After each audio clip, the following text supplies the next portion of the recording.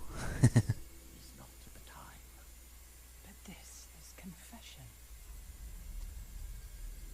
And I have sinned. I was a thief who stole from those more fortunate. I strayed from your light and found my trade in the shadows. They call it murder. I say, job well done.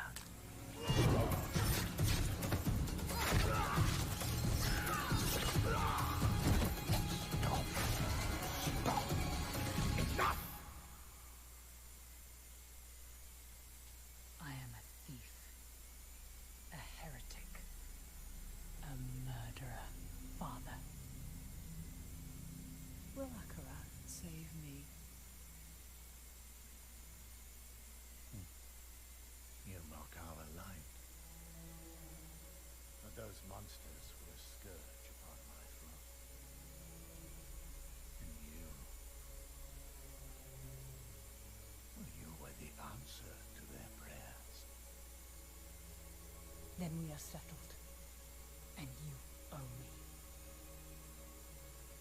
The name you seek is... thank the heavens for you. Heavens? I assure you, Father, the heavens didn't send me.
Wow, I love that ending. There's two things. There's the rain of arrows off the mount for the win, and then when that guy takes the ear and he stretches it onto that hook right at the end, it's like, oh. That ear box never gets old. You know, I always wonder where all those ears from Diablo 2 when you kill other players went. Now you know there's some creepy guy in a church collecting ears and putting them in a box. That's what we always thought. No spoilers, but we're going to be hearing a little bit more about World PvP a little bit later in the segment, but ears are definitely making a comeback. But let's go back to the class, because there's just nothing more exciting to be able to introduce to a Diablo game than another class for players to check out. Yeah, this is a pretty cool thing. We don't get to do this very often, right? I think it was you that said that, John. There's always room around the campfire. There's always a little room. We had kind of like very core archetypes to begin with. The brute strength of the barbarian, the arcane knowledge of the sorceress, kind of a return of a shape-shifting classic with the druid. No RPG lineup is complete without that dexterity class that's kind of like defeating enemies with finesse, with speed. And we kept coming back to just the idea of bringing it to the kind of the godfather of all dexterity-based archetypes, the rogue that we saw in Diablo 1. I mean, you got to be excited to have the rogue back. I mean, I know that like when we were exploring different classes, like you had talked about some of your experience with Diablo 1, right? Oh, for sure. So one of the things that's super cool is like the rogue was always able to adapt their playstyle. So fans of Diablo 1, Diablo 2 rogues will be able to create very archetypical rogues, starting with the weapon selection. On the melee weapon side, rogues can use swords and daggers, as well as bows and crossbows on the ranged side. Okay.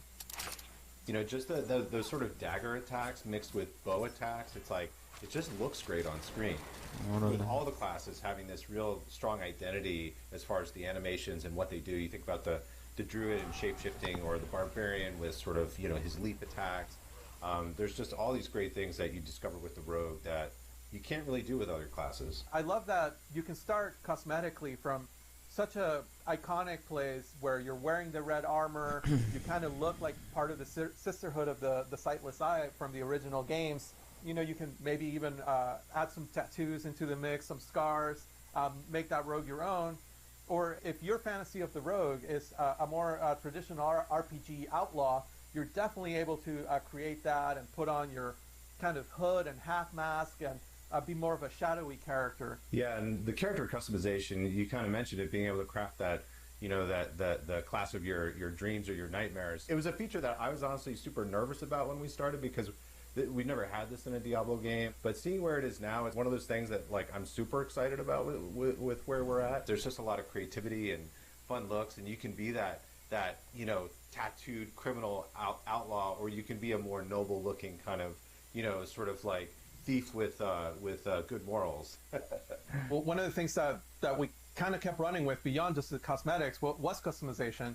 We had this niche to fill in the class lineup that spoke to the finesse player, to the dexterity player, and just that everyone's idea of what that could be was a little bit different, whether it leaned more on range or melee. But we took that a little bit of a step further. We really wanted to have each class in our game have that one thing that makes you go like, that's bullshit when you see a player use it, and then makes you want to re-roll that class, because no other class gets it. For the rogue, it's the class specialization. The 3 specializations are combo points, Shadow Realm, and exploit weakness. I like Shadow Realm because I take the problem and I make it smaller. I mean, it's just, I just pull 3 guys into the Shadow Realm and duke it out, and then I come back in, I'm like, all right, smaller problem. I love the idea of exploit weakness. The way it works is during some of the enemy attacks, players will see an icon flash over the enemy's head, during which time they will get to retaliate with much more damage than an ordinary attack. If you're quick on the draw, this is the specialization for you. I'm just like a little bit skill capped there, and you know, like every time I try to make it work, I'm just a little bit shy of the skill level that's required for that. It's almost like you're a surgeon, and it requires a really strong ability to assess what's happening all around you. My personal favorite is the combo point specialization. As you might expect, this ability lets you build multiple combo points, which enhance your spender's effectiveness in combat. It basically, you just like get into this rhythm of combat of like 3 builders to a spender, lets you build up to these big moments. It almost makes like a rhythm game out of combat, which I really enjoy. And the way the class specializations work is you will work with one of the world groups of rogues around the world in Sanctuary that you will find, and do class-specific quests that no other class can do. Whether it's the Sisterhood of the Sightless Eye, the remnants of that order that you choose to work with, or the mercenaries of Kyrgyzstan, or the outlaw smugglers of the swamps of Hawazar, depending maybe on what speaks to your class fantasy, or depending on which specialization speaks to you or you find more powerful, you'll be able to complete that quest line and then activate that specialization, which then you can mix and match with any of the playstyles. So you could be a combo points, ranged, or melee player, but you could also be an exploit weakness, range, or melee, or hybrid player. It just gives the class such huge variety in builds and playstyles. I love how that ties into the open world aspect. The ability to go to Kyrgyzstan or Hawazar and get these special quests that only the rogue can get. That touches on one of the things that I love that we've done, which is like connecting the weapons and equipment to regions. When you're exploring the world and you pick up a sword in Kyrgyzstan, it's a scimitar, right? If you're up in Skazlan, which is up in the north, it's more of like a broadsword. It's this sort of like this. It's a subtle thing, but I think it really, different armors that you get in different regions look like they're from the place, and so giving that sense of place in the world is something that Every time I play the game, I feel it, I see it in just like subtle ways, and just really enhances the overall sense of immersion and experience. And I just want to see what's around the corner. The weapons are also like going back all the way to Diablo 2, just such an integral part of the class, and the ability to augment your weapon through magic, through enhancements, is just something that really spoke to us when we try to tap into the core of the class. Going back to those mercenaries that you could hire, it was always kind of cool to see what kind of special arrow shot they would come with. And it's something we paid homage to with the imbue system, all the way from directly elemental imbues like the frost imbue, which feels a lot like the ice arrows that the D2 mercenaries used to shoot, all the way to we expanded it to feel a little grittier, a little darker, into things like poison imbue and shadow imbue. Just the ability to take any sort of attack and kind of mix and match with those imbues. Once that kind of clicked for me, that I could take any ability and imbue it with, either of those elements. Rain of Arrows with Frost and Rain of Arrows with Acid is completely different, right? Like, you're essentially freezing the battlefield, and then I just love Poison Imbue because of the gruesome deaths that all the monsters experience. And we've had a ton of fun making that art, so it's always fun to kind of see that, just a field of goatmen melt into nothing. You just kill everything on the screen in a gory mess, which I never really get old. It's a really flexible way to take a build that you're already comfortable with, that you already like. Say you're really comfortable with Flurry and Shadow Step as kind of your melee skills, and you find yourself needing more crowd control. Without changing your playstyle, you can just add the Frost Imbue to your bar, and now you're able to use those same abilities to slow down enemies or build up to a full freeze. Yeah, and Frost Imbue plays pretty well with group play as well, right? Where I can freeze an enemy and somebody else can blow it up. Or also, the way that chills work in the game, they build up to a full freeze. So if your best buddy is a sorceress player, your chill spells and your Frost Imbue's chills will actually build up faster than if you were using a single player. So just ask to open with Blizzard before you Frost Imbue, and you'll basically freezing enemies twice as fast, which is super awesome synergy. So the last thing that's worth spending some time talking about the Rogue is like how mobile the class is, just how able the class is to kind of close the gap between themselves and the enemy. Even while they're mounted, you might find yourself, a full screen away and just dismounting into a rain of arrows, closing the rest of that gap with maybe like a dash, and then getting back out of there, dropping some caltrops. They can basically control the fluid motion of combat in a way that no other class can. That's something that beyond all of the other customization options that you have, whether it's the playstyle, whether it's the range at which you engage with enemies, whether it's the cosmetics, just the sheer mobility of the class lets you just adapt to the situations. Even when you would have totally been toast as another class, a room full of elites, you're able to use offensive abilities in creative ways. Abilities like Shadow Step, right? Like abilities like Shadow Realm, abilities like Dash. You're able to kind of like use them to your advantage in a way that gets you out of a very dangerous situation by picking that one lone skeleton archer that maybe is not surrounded by everything else. You can Shadow Step there, get out of the way, and live to fight another day, which just feels like such a Rogue thing to do. When I play the Rogue, I really do feel like surgical precision. I really feel like I can move through the whole screen without. It feels kind of effortless, and almost sometimes a little unfair. It's like when I go into Shadow Realm and I'm dashing, I'm like, am I cheating? Did I just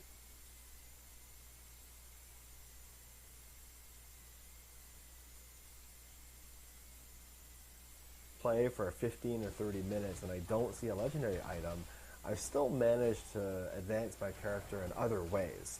And so you sort of have that predictable reward that you can count on, but then you also have those moments of excitement that come from an awesome drop. When I hit max level on my wizard, I was bummed because I'm like, no Frozen Orb, that's so iconic, right? And then I got a legendary that turned it into Frozen Orb, and I was like, this is cool. It kind of makes you think anything's possible because you can just kind of modify the skills to become Habla inmortal. Yeah. And there's something super exciting about finding a legendary that you didn't even know existed in the game. It's almost like the magic that existed during Technical Alpha. Nowadays sometimes we play and all the information is available on the internet, and you can look it up, and sometimes you even know what item you want beforehand. I think one of the things that kind of made the technical alpha special was people being genuinely surprised, like, what? I didn't know that this was in the game. You know, I think that's awesome. And I also think, you know, there's a lot of people who play games and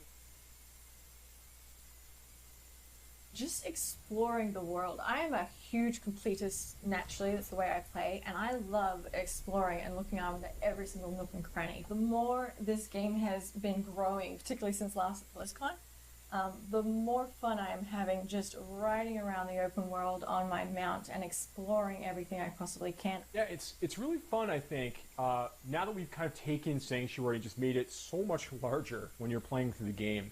You know, when you compare it to like Diablo 3 or Diablo 2, there's tons of like exploration and movement throughout the world in those games, obviously. But now that we've really been able to embrace the open world concept, we can really dive much deeper into like how does Sanctuary actually all fit together? Like be able to ride from Skazglen to the Fractured Peaks, like it's very, very interesting that way.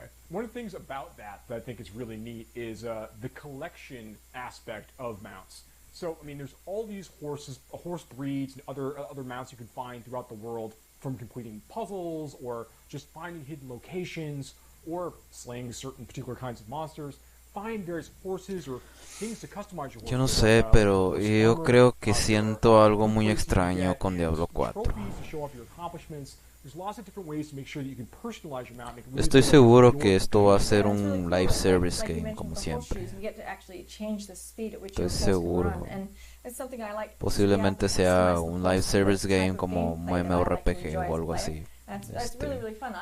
Eso es lo que siento yo, lo que sigue. I mean, there's more to mounts than just that as well. So, like, one thing we know we didn't want to do with mounts in Diablo 4 is we didn't want to have, like, jousting, this idea of, like, fighting from horseback. It's not really the Diablo experience, right? Yeah, that's something I'm super excited for.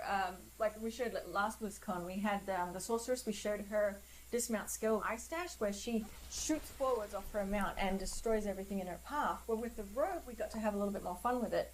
And the animation department has done a fantastic job of having her leap up into the air and fire down like the rain of arrows that destroys everything. It's really, really cool. It feels really good. The idea of like leaping from your saddle and just raining arrows down on your enemies as you pass by, getting down the plane and starting to like stab people and poison people. Like that is spot on what we're looking for. Being able to jump in, engage with enemies from your horse, and then just fight it out, duke it out using your skills and everything else like we want. It's interesting that your mount can't get damaged, but if a monster actually attacks you while you're mounted, you will actually be forced to dismount. So there is a flip side of actually judging for yourself when you do want to use that skill in order to prevent you from being forced off unintentionally. Yeah, there's definitely a little bit of gameplay there to make sure that you're using it in a way that is most appropriate to help you get where you're trying to go, and also fight the monsters you want to fight. One of the things I'm most excited about for the open world right now is this feature we have called camps. So camps are basically these strongholds of evil out in the overworld. You know, you got to remember that, you know, decades ago, during the events of Reaper of Souls, you know, when Malthael rose to power, the Reapers killed like 9 out of 10 people throughout Sanctuary. Like a tremendous number of people passed away. Now there's a big power vacuum out here. You know, decades later. And these monsters have started to move into these places. Bandits, monsters, goatmen, all kinds of different creatures, skeletons, the undead, have started to like resurface and come back into these areas and start to take them for themselves. You, as the hero of Sanctuary, get to kind of wander through these spaces and begin to reclaim them for the people of Sanctuary. That's part of what makes them really, really neat. Each of them have their own story, they're their own unique fixed place in the world. Unlike quests are something that happens randomly in the world and you can come across them anyway.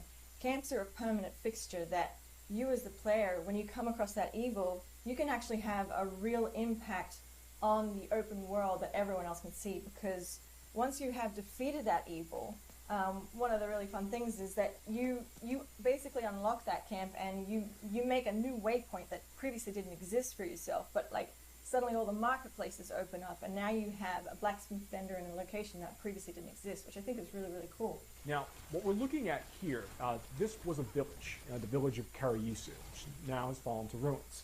You know, the people here in the Dry Steppes had a problem. The problem was They were bloodthirsty cannibals that dwelled nearby and would regularly raid their community. And the people had to come up with a solution. They weren't strong enough to defend themselves from these cannibals, so they made a dark bargain with a demon. And they were able to gather enough power to push these cannibals out and protect their community, but not without great cost, as we can see here. You're kind of helping resettle parts of Sanctuary in many ways when you take these camps back from the enemy. Vendors will come back, and now suddenly there might be like new quest givers, new stories that need to be told. Dungeon entrances can appear in some of these places afterwards. Like there's all kinds of things that occur after you take over the camp and liberate it from these forces of darkness. And again, it's just so cool to see you permanently change the world as you find these places and kind of wander through and solve these problems. One of the other neat things about camps, and in general, like the overworld, just broadly speaking, is we have so many more opportunities now to kind of play with movement. It pushes the bar vertically as well as horizontally, and we now have been playing around with the idea of jumping across chasms to allow the player to get access to a location that they previously didn't have. There's all kinds of areas where players will like find their own path, allowing them extra movement options they haven't had in previous Diablo games. We are also in a vertical top-down camera for the environment, and so it really breaks up the plane that you typically see as, like, not only as a developer, as an animator, but also as a player. There's such a huge variety of things that you can possibly do to mix it up and make things a little bit different. There's like certain puzzle elements to it. That it's not so straightforward and not always obvious. So it's not just a matter of running through the world and getting, to your goal. It's you have to think about it. Yeah, definitely. Now, Karina, I know that you're very excited about PvP. I'm a huge fan of PvP. I love the first time that we all actually had a chance to, as a whole team, play PvP, because the amount of feedback that generated, I think it took design like 3 days to go through it all. And what that showed me is that I find everyone they either love it or they hate it. And I personally love it. I really enjoy it. So the way that PvP works is that the hatred of Mephisto has been bubbling up from hell, and has created these areas in the open world that you can freely walk into that kind of consumes you and makes you turn against your fellow players. PvP, even in these areas, these fields of hatred, right? Even in these spaces, it's not like mandatory. So these are optional places players can choose to go to kind of collect shards of hatred that they can collect from like killing monsters, from completing events, opening chests, all kinds of ways to earn these things, not necessarily just killing players. And as you earn these shards of hatred, they're kind of in an unpurified state. They're in a basic state. You need to bring them to a purification event in order to turn them into a currency that you can then use in the nearby like small encampments around the fields of hatred. And what's really neat about that is that when you're trying to purify these things, that's when everybody nearby finds out and hears like, oh, okay, well, someone's actually trying to complete a purification ritual. We need to go and kill those players and take all of their shards before they finish. But once you purify them, they're yours. You can't lose them. But before they're purified, they're free game. Yeah, I think it's really important to note that, like, even if you don't want to engage with other PvP players, you can actually explore those areas and collect the shards of hatred from specifically monsters, but the second you need to then turn them in and purify them into a currency where you can spend them on gear, trophies, and other content, you actually como estilo, and actually can be attacked during parece como estuvieras jugando Division, que el PvP de Division es PvE con PvP, más o menos así.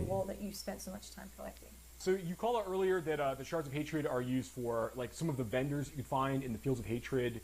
There are some special vendors that only kind of arrive in these areas. We'll have special costumes or new mounts. Es un open PvP, es open PvE con PvP, más o menos así. Open World o PvE, PvP, más o menos así. As a player, if you choose to go hostile, betray the players you're near you. Pues prácticamente como un MMORPG como un MMORPG que tenga PvP afuera, ¿no? Supongo. And you're going to become a vessel of hatred. Now, once you do that, everyone within a very large radius of you is going to be able to see you as a threat on the map, and they're going to get a bonus for killing you. So when that occurs, you have a set amount of time you need to survive. And if you're able to do that without running away or jumping in a town portal and trying to escape, if you're able to do that and finish that period and manage to escape or defeat your people who are coming to try to destroy you, you're going to get a really big bonus at the end. And that's been really, really exciting to watch in our playtests already as people are like, kind of wrestling for this status and then trying to defend it once they actually achieve it. Yeah, and there's also the ears that you get to collect as a trophy. It harkens back to D2, where I think you could sell the ears for 1 gold. I don't know if we're going to be doing that. I know we were playing around with them as a currency at one point, but I think right now it's just a cool trophy that you get to collect and show off. Yeah, right now, very, very cool trophy. The thing was really neat about the Diablo 2 ears, like you could fill up your whole inventory with them, obviously, but being able to see like the people that you took the ears from, like seeing their character names on there, was always like really the interesting, fun part. Kind of a proof, like, yeah, I got that person that time, right? So we want to make sure that we embrace that aspect of it. That's the important part for us. I think that's going to be a really, really great callback to Diablo 2 PvP. Right, yeah. So I love where PvP is going, and I love that it is such it's only one part of how large and open the world is, and really harkens back to the adventurer in me when I play the game. How do you feel? I'm super excited as well. I mean, there's so much to look forward to in Diablo 4 right now. Like what we talked about today just scratches the surface. In general, as a Diablo fan, there's a lot to be looking forward to in the franchise in the future. Thank you so much for watching today. We look forward to speaking to you more about this game and others in the future. Oh yeah, excelente. Está bien, es un modo PvE, PvP con Open World, está bien. Un estilo The Division. Pues.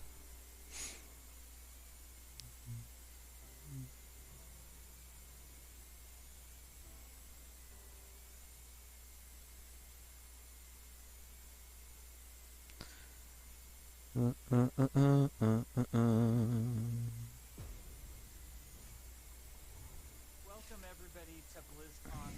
We know that you all want to hear more about Overwatch 2.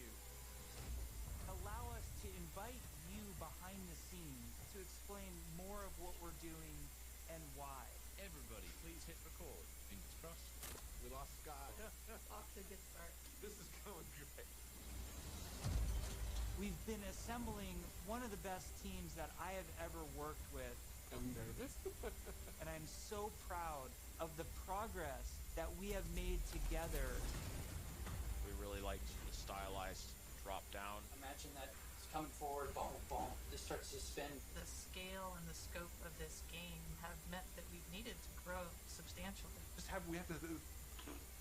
Sorry. Let me start. Overall, I think we've done incredibly well as a team moving to work from home. Oh, Shadowplay.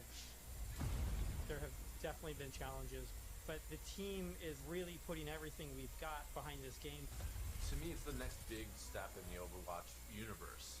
New heroes, game modes, major story beats. With competitive and PvE, I see Overwatch 2 as the Overwatch for all of my friends. You know, we're always inspired by what story and franchise development does with the animated shorts. We really wanted to bring that cinematic experience into the game. You can invest in your heroes and grow them over time. I'm super geeked out about Overwatch 2.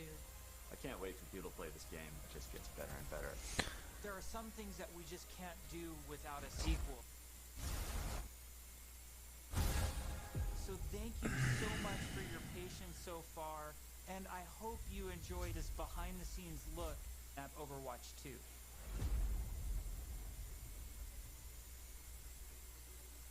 All of our players at home, they want to see one of the new maps that we've never talked about before. Really, I can just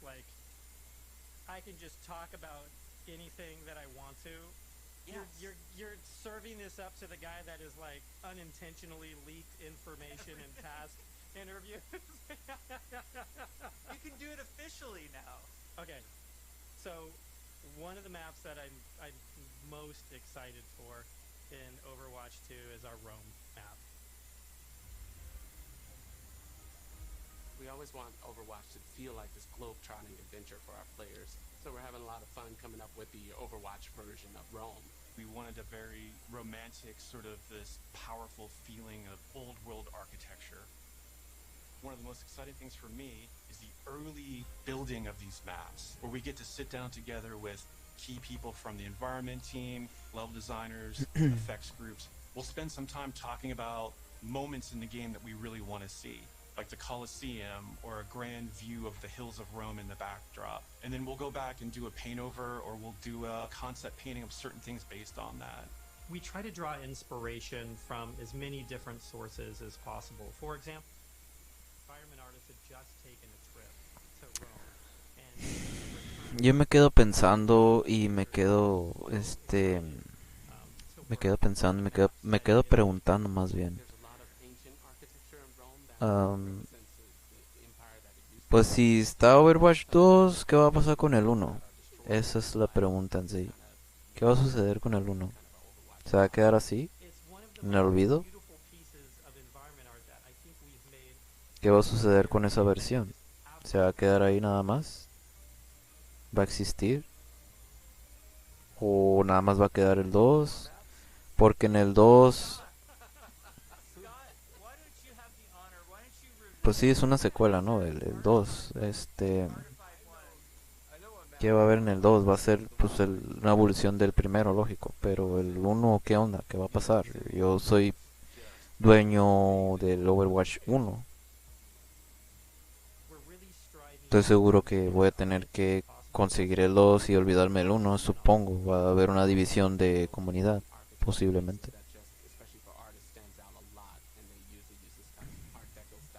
O sea, en pocas palabras, ya el 1 definitivamente lo van a dejar ya en el olvido, ¿no? Pues el 2 ya va a ser el siguiente. Ahora, mi cuestión es, ¿estoy emocionado por Overwatch 2? Mi sensación es no. No estoy emocionado por una secuela. Está bien que exista una secuela, pero si va a existir una secuela, esa secuela va a ser para tenerlo solamente como servicio desde otra cantidad de tiempo, no supongo. Pero el 1, todo lo que he coleccionado en el 1, los skins, los héroes, todo el contenido que he coleccionado durante todos estos años, ¿qué va a pasar?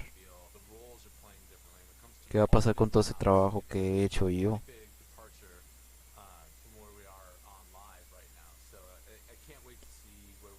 Los eventos de temporada ¿van a existir todavía en el 1? ¿O el 2 va a ser ya definitivamente específicamente para eso?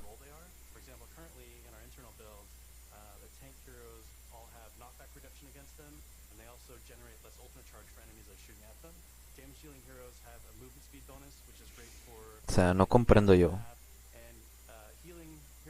Comprendo la secuela de este. O sea, si yo soy un jugador que ha pasado desde hace mucho tiempo con Overwatch 1, ¿qué beneficio tengo yo para tener esta secuela? ¿Qué beneficio?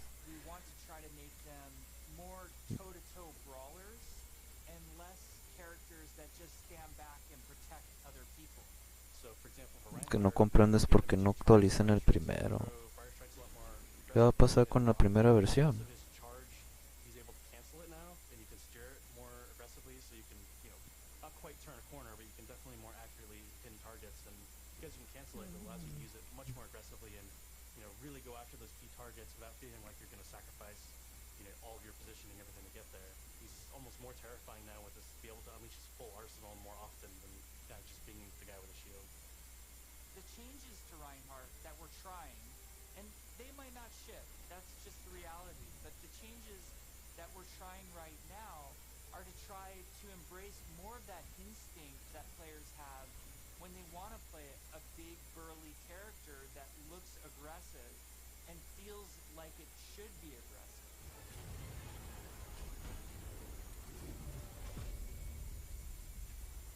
Shortly after BlizzCon, we spun up this group, our combat field group, to really just work on what happens when a player holds the trigger. We're putting a ton of effort into looking at all of our characters and trying to give them even a more visceral weapon feel. From sound to VFX to animation to the design of these units, all new sounds for a lot of our weapons in the game, and a whole new sound system that's driving it. And we didn't just level up a unit, we leveled up the rest of the game. When we first started working on Overwatch, we spent quite a bit of time working on gunfire sounds and just general combat feel to make it feel really awesome. We're revisiting pretty much everything. So we're looking at even kind of small things such as quick melee attacks that No sé, nomás. Ay, güey. No sé, no sé qué pensar con esto, yo, la neta. ¿Qué va a pasar? ¿Qué va a pasar con el 1? What this is a big overhaul to the weapon systems in the game. That means the way the gun feels in your hands. You could feel the ammo running out as you're getting lower on the clip. We really tried to... Es una actualización. Es una actualización, nada más. No es una secuela, es una actualización. No una secuela. Ese pinche 2 ese 2 no debe de poner, ¿cómo te diré? No es un Overwatch 2. Es una actualización. Ay, güey, a la bestia. Ay.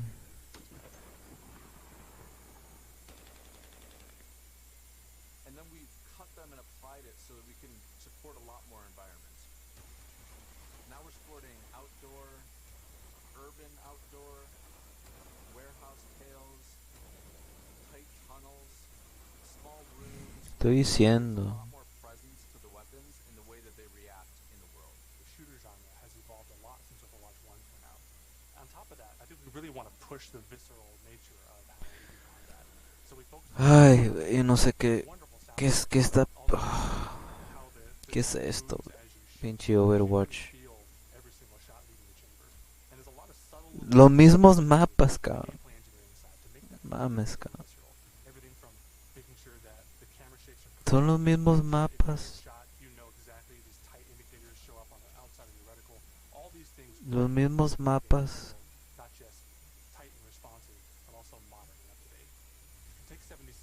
Es una actualización esta madre, güey. No es una secuela.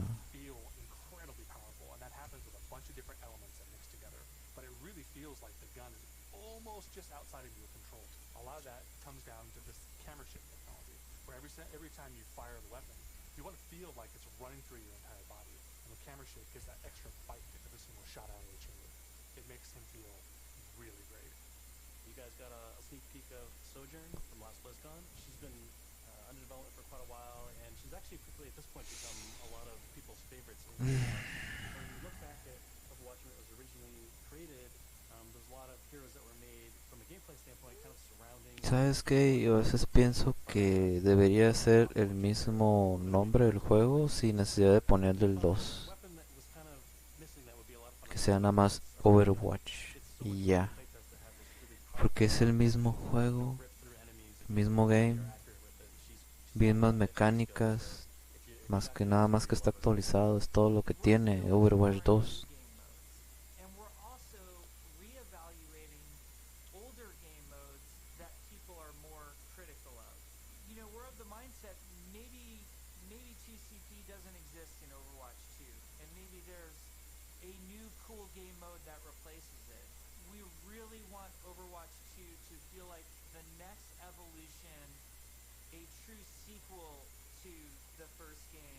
No.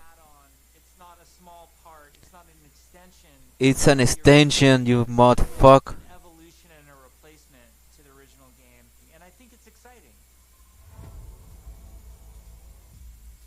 Hero missions are probably one of the things that's the hardest to wrap your head around if you've never played one of them.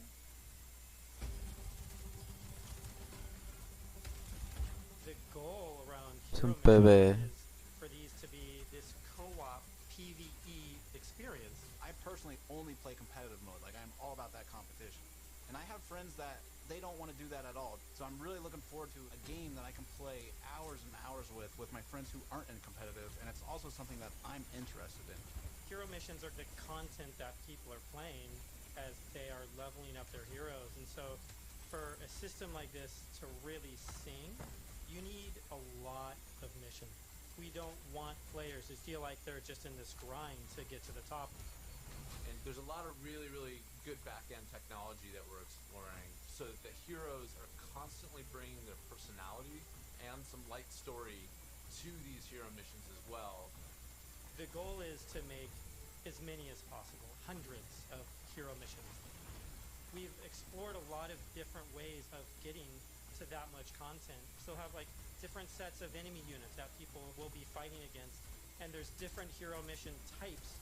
At the same time, hero missions can take place in all of the multiplayer maps that we've done, and we're also adding new spaces onto some of these maps. It's a huge challenge for the art team. We take maps that a lot of people love and recognize, and we have to add a lot more art and level design to it. In this one hero mission playtest, we came up to an area in King's Row that usually has a gate on it. Suddenly that gate opened, and I saw a new area of King's Row that I had never seen before. You may be playing a payload game type, and the payload may decide to take this new route instead of going the usual route. That was really, really cool. It was like this eye-opening special moment. Lan, our lead tech artist on the environment side, very early on our own free time, made a prototype of a sandstorm on the Temple of Anubis map. And at the time, we didn't know what we wanted to do with that, but it looked awesome. We looked at it and went, oh my god, we absolutely have to do this. So we put some new technology in place that allows us to do this dynamically. You start the mission off, clear day. Midway through the mission, suddenly this sandstorm or heavy weather would show up. It made the world just feel so much more alive. There's a sunset, daytime, nighttime, but depending on where you are in the world, these look different. California or Hollywood would have what we call a California sun. New Bonnie, there's a great African sun that happens there. You sort of get a sense of space and mood. This is what really brings the levels to life. For me, the dynamic world's exciting. Just seeing these dramatic landscapes, the wind and the atmosphere blowing by. It's a much more cinematic experience for the player. Before you start a mission, you look at a map. It's nighttime in Necropolis, or there's a sandstorm in Necropolis. Players can make some comp choices based on knowing this information. Characters like Hanzo or Widowmaker start to be a little more valuable because they have abilities that allow them to see through the sand more clearly. Are we going to talk about any of the types of objectives in hero missions? Yeah, let's talk about the objectives. Players are being asked to do different things from one hero mission to the next so that they all feel really fresh to the player. For example, we have Gather and Return, where you're trying to go and grab these different canisters to kind of safeguard them so they don't go off and affect the population in a negative way. It creates this really cool tension in the world where on the one hand you're trying to split up and go grab all these canisters to be as efficient as possible, but at the same time now you're having these sort of special enemy units spawn that are really difficult, and if you kind of get caught by yourself, it turns into a pretty bad situation really quickly, and it feels extremely cooperative and like a very different way to interact with the Overwatch universe. We're experimenting with all sorts of ideas, and just internally we have names like Wall of Death, Scavenger Hunt, and Kill Quest, and all these new mechanics and enemies for people to experience. Players will be able to jump in night after night, play different hero missions, and then work through the progression system, leveling up their heroes.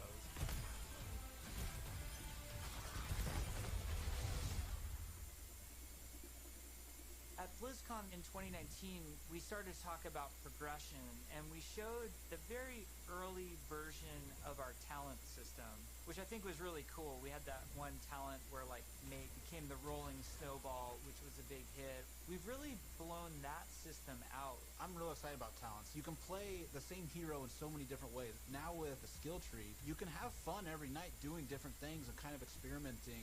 Yeah, the talent system is like really deep and rich, and every single hero has different trees. You might open up 76's tree, and as you're leveling and picking new talents, you're starting to feel your hero change. We've had some pretty hilarious versions of the healing one where his biotic field travels with him. It also repulses enemies. We called it the snowplow build, where 76 is like running through spaces, pushing enemies away from them. Designing these is super fun because it's like we get to break all the rules that we've sort of established for ourselves, and we get to really take the gloves off and do crazy things like Junkrat can dual-wield grenade launchers, and had Mercy be able to area effect res the whole team at once at super long range through walls. It's been a ton of fun, kind of like mad scientists making all this stuff. Supongo que los talentos va a ser en PvE, no supongo. Porque PvP, no hombre, estaría bien cabrón. Sí, es PvE seguro.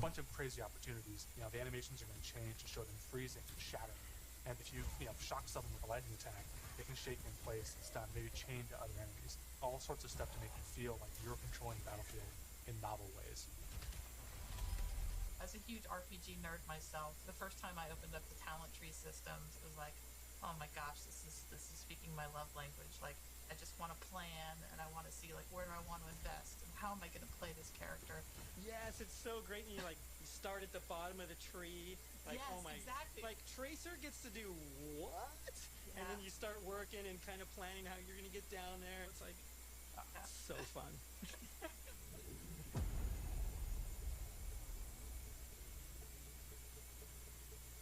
When we look back at BlizzCon 2019 and we talk about some of the criticisms that we had, one of them as a development team that we felt was that the combat was just not engaging enough. So the fact that our combat wasn't highly engaging to us as players meant that we had a problem with the enemy units and that they just weren't feeling interesting enough. Just because we show something to the public, it doesn't mean that that is what it's going to be. If we make discoveries where things aren't working how we want, they're not reading how we want, they're not fun enough, we're totally down to reinvestigate, reiterate, and just really find ways to level kind of all aspects of things until they feel good. I would say a major focus of all of 2020 was to make the null sector enemy units more engaging, and some of this was adding new units and evolving other units that we had. Interesting combat for us is varied combat for us.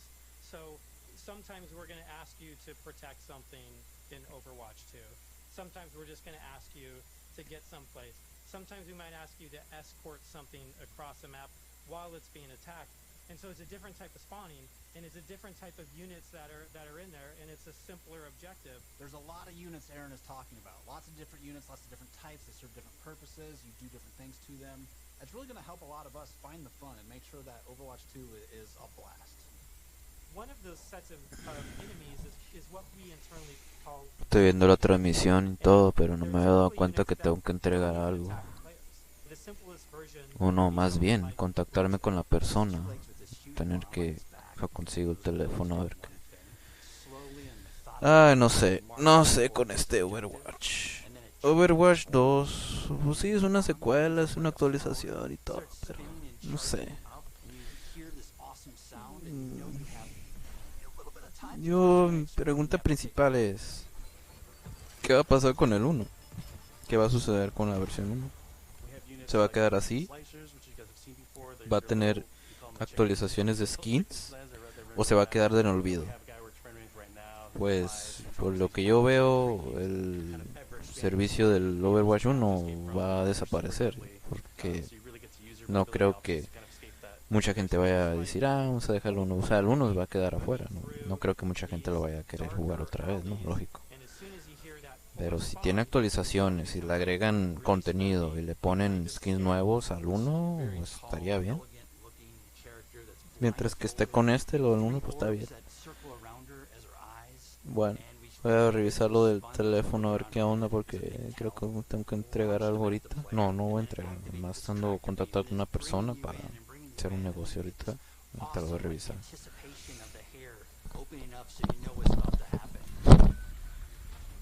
One thing we've just recently been experimenting with is this idea of elite units. We didn't want the elite units to feel like they're just, oh, this guy's got double health and double damage. We want to make sure the elite units feel like they have different behaviors and have different attacks. So, for example, an Omnic Grunt, normally he fires his gun, he dies pretty simply.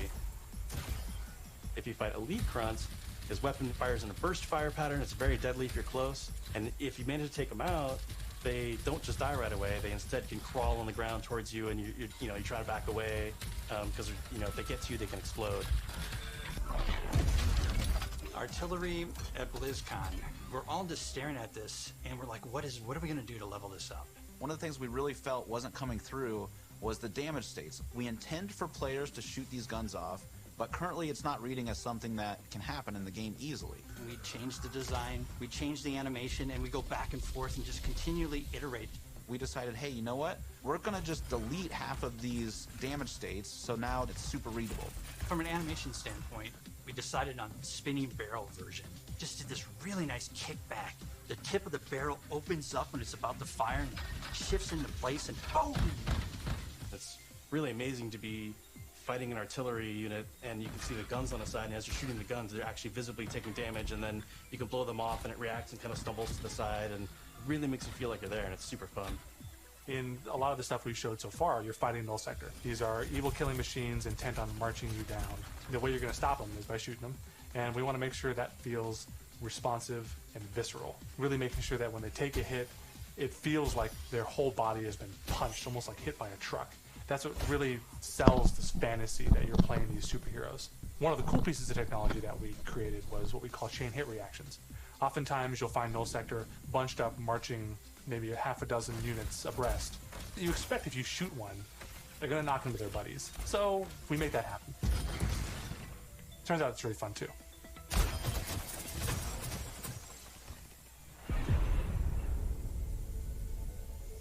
One of the things that we showed last year at BlizzCon was the new looks for our heroes. The theory kind of going in was like, you want to preserve the essence of your hero, but also kind of show that a hero's evolved and kind of changed and moved forward. So we have a lot more new looks. So I'm excited to see how players and fans react to all of the ones that we've done so far.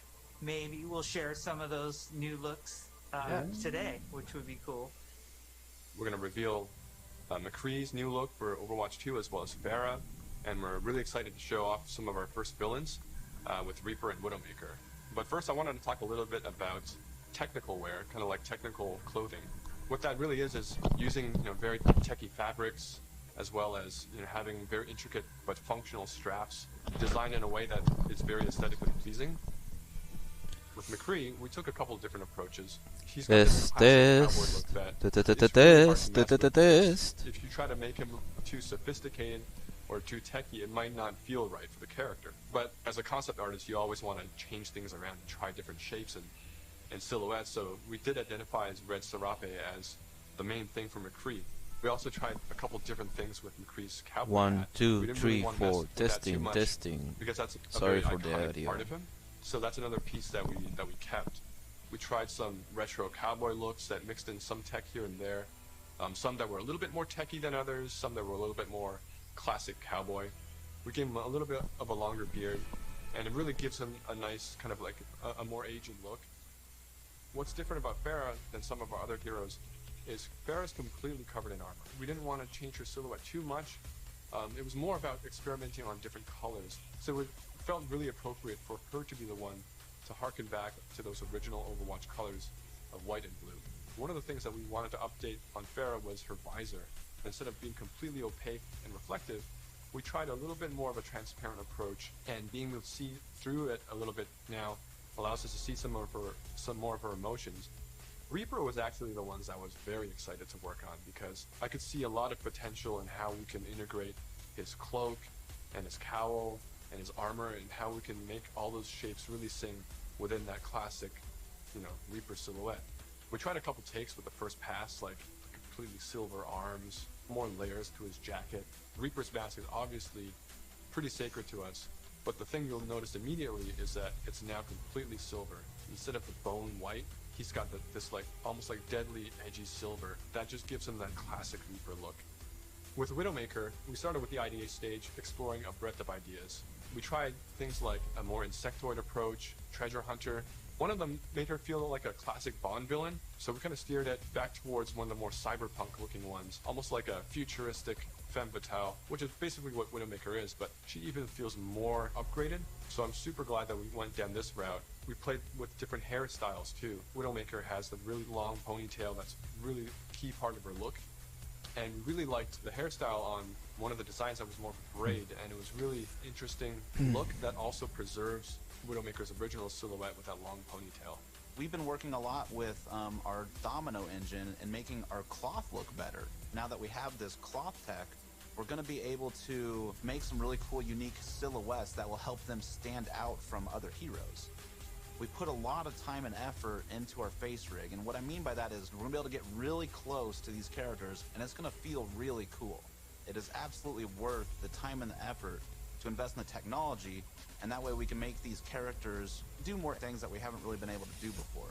It's been super exciting working on the new looks for Overwatch 2, and it's just been so inspiring to watch the team try things that we've never tried before, and I just can't wait to show up more in the future.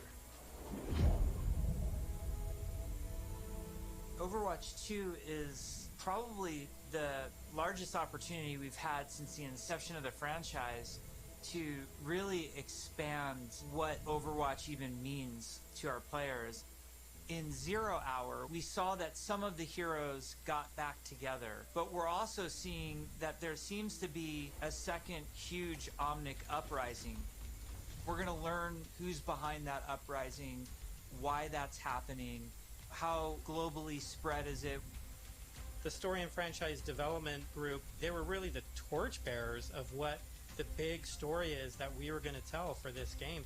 We have a lot of interaction with them. They're working on in-game cinematic intros and outros for every one of our story missions. It's been really great to see this collaboration grow and develop. The story is just a little more integrated into our missions than it ever really has been before. All the available heroes get dialogue for a given mission. We have NPCs. We have multiple hero choices. We have all sorts of events that are happening that are driving players to interact with each other or parts of the environment or other characters. The world of Overwatch is this bright, shiny future. So how do you take that bright, shiny future and create conflict in it? How dark can the world of Overwatch go? The different challenges that these characters are going to have to overcome in Overwatch 2 are things that they haven't ever dealt with before or dealt with on this scale. So what we had to do was literally strip it down to this bare bones of where are these characters in their lives. Overwatch has been disbanded, and now there's a situation where the world's in trouble again, and the world needs the heroes again, but they're not allowed to be doing what they were supposed to be doing. We started to book these off-site locations so we could brainstorm over and over different versions of what the Overwatch 2 story campaign could be. And we basically had these whiteboards that we were carting around everywhere. The room was filled with whiteboards, and we would just write every day story beats with the characters and who was doing what and where, and oh my gosh, we forgot this character. We had these giant sticky notes, and each one of them would be a mission with a bunch of notes on it. You know, somebody say, well, what if we moved Rio to the end, and they'd physically grab it off the wall and stick it on the end. And we did this for a while, you know, until we all felt that it was pretty close to what we wanted.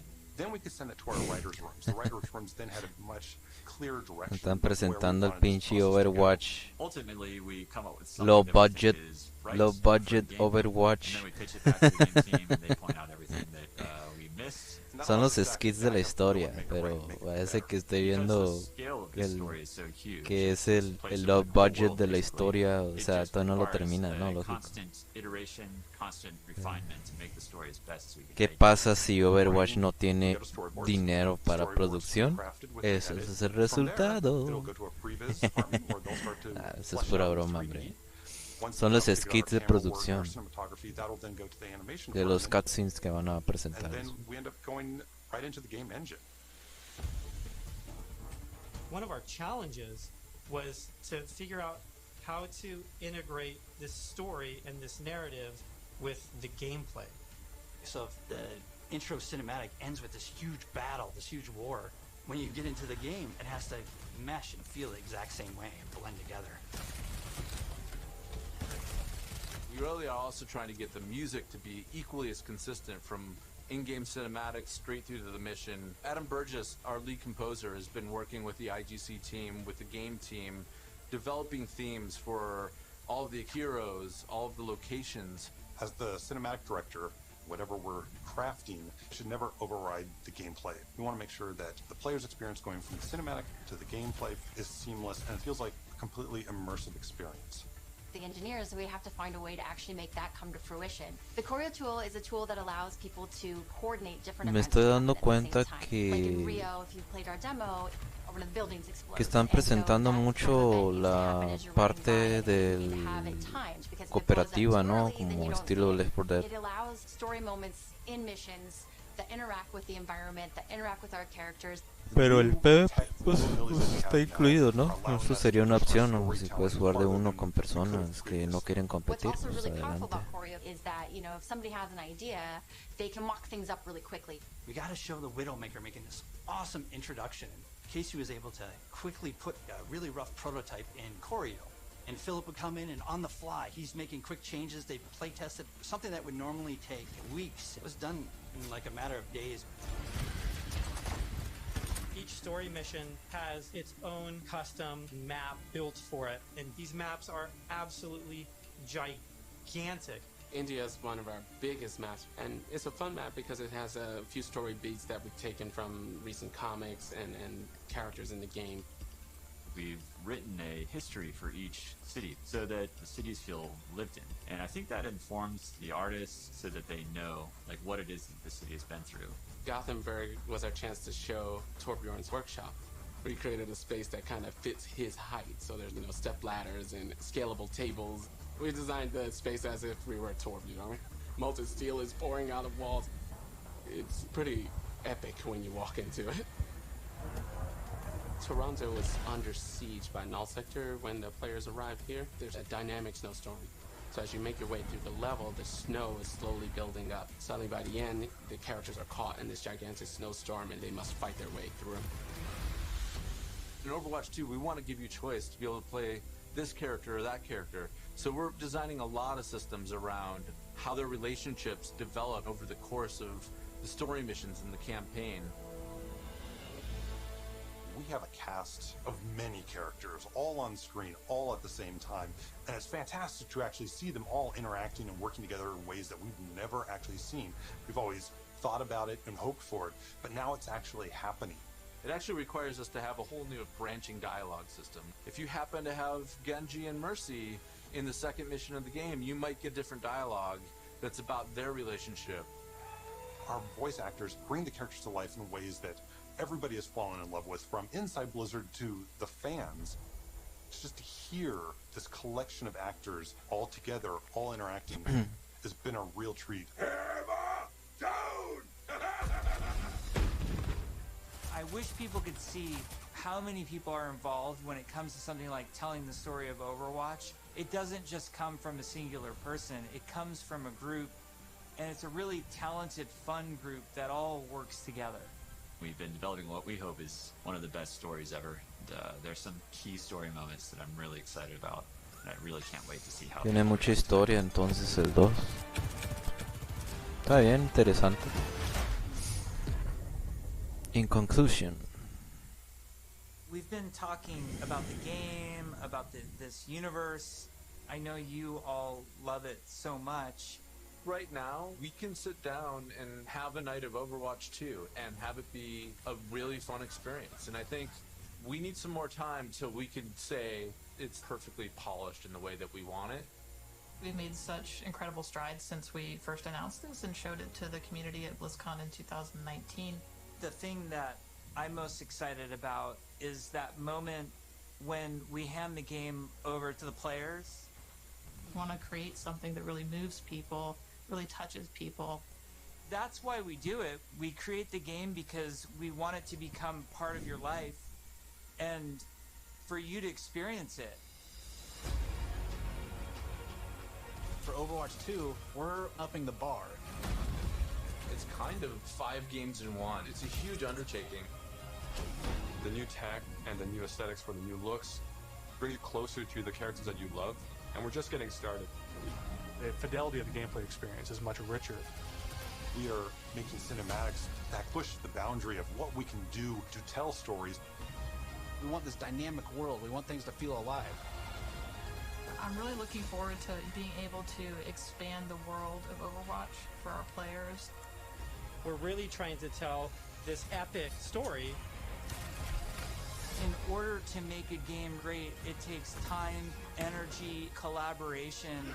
We have just an incredibly professional team of designers and artists and engineers. We just love bringing this world to you guys. So many cool characters. It's just a blast working on it. Our goal is for Overwatch 2 to be the worthy successor to the first game, to be the next evolution, and to be a true sequel. We have big plans, so thank you for sticking with us. We're going to cross the finish line, and I know it's going to be awesome. I hope people just end up loving playing it over and over. That's what we want to try and capture. I'm jumping in, I'm playing, let's go be heroes.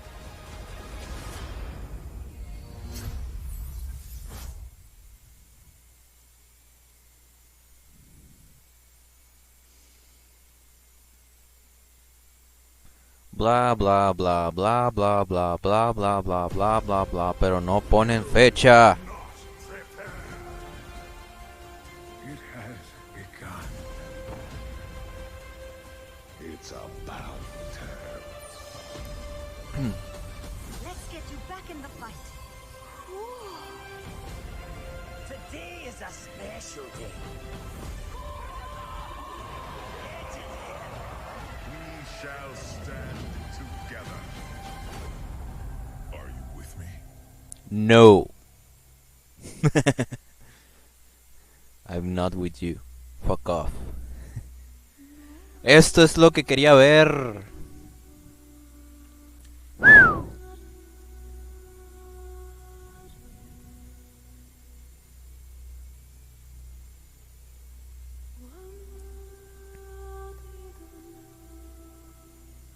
Alright, we're gonna watch the video sent to us.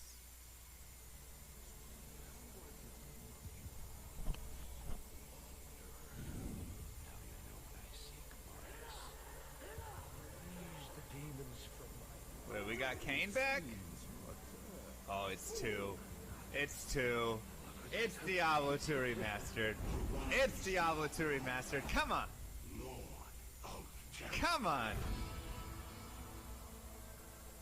Show it to me.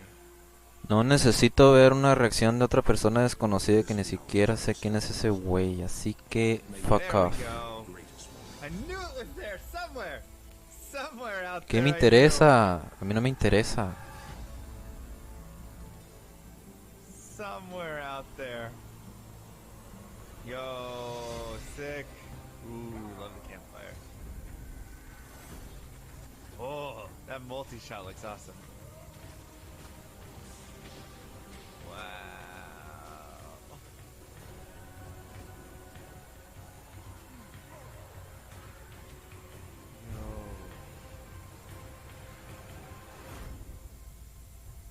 And console, okay.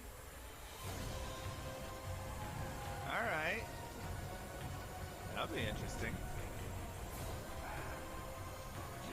Oh, that leap attack was awesome. Oh. Oh, the Diablo fight is gorgeous. Oh, resurrected. Let's go! Come on! So that was super exciting. I'm Mr. LMSC. I am a Twitch streamer. I have been playing Diablo 2 for 20 No me years. interesa. For 6 years. I probably have over 25,000 hours in this game and just absolutely love it. So seeing the remaster happen, I have to just, of course, ask a very first high-level question. Why the D2 remaster right now? Well, Diablo 2 is a very special game to Blizzard, as many of you well know, and Diablo 2 also had its 20th year anniversary. So with that, we really wanted to stay true to what that authentic experience was for Diablo 2 and bring it to the current audience and improve it for the existing audience and invite new people to experience it for the first time. It's also good learning opportunities too for us, especially when we're partnering up with. Yo no sé por qué pusieron a esa persona en Twitch. A mí que me interesa ese cabrón. Pongan a los desarrolladores que hablen del game. Ese güey que fuck off. Even starting with some Battle.net integration type things. We just finished Tony Hawk Remaster. Before that, we did Crash Bandicoot Remasters, and it just seemed like a perfect match for us to work together. It was a shock to my system to first to come in and then see that it's a remastered. ¿Qué queremos a trailer. esa Not persona? expecting that. But then to see the complete shift in the design and the art and everything, and I'd really love to hear more about how you came up with the process or how you want to Se ve bien remaster the chingón, look of it, man. right? How you wanted it to visually exist. And I'd love to bring in Chris Amaral to talk about some of that. Chris, can you discuss a little bit of the philosophy and the design decisions around this remaster? So luckily we had a ton of like good inspiration from the original D2 art.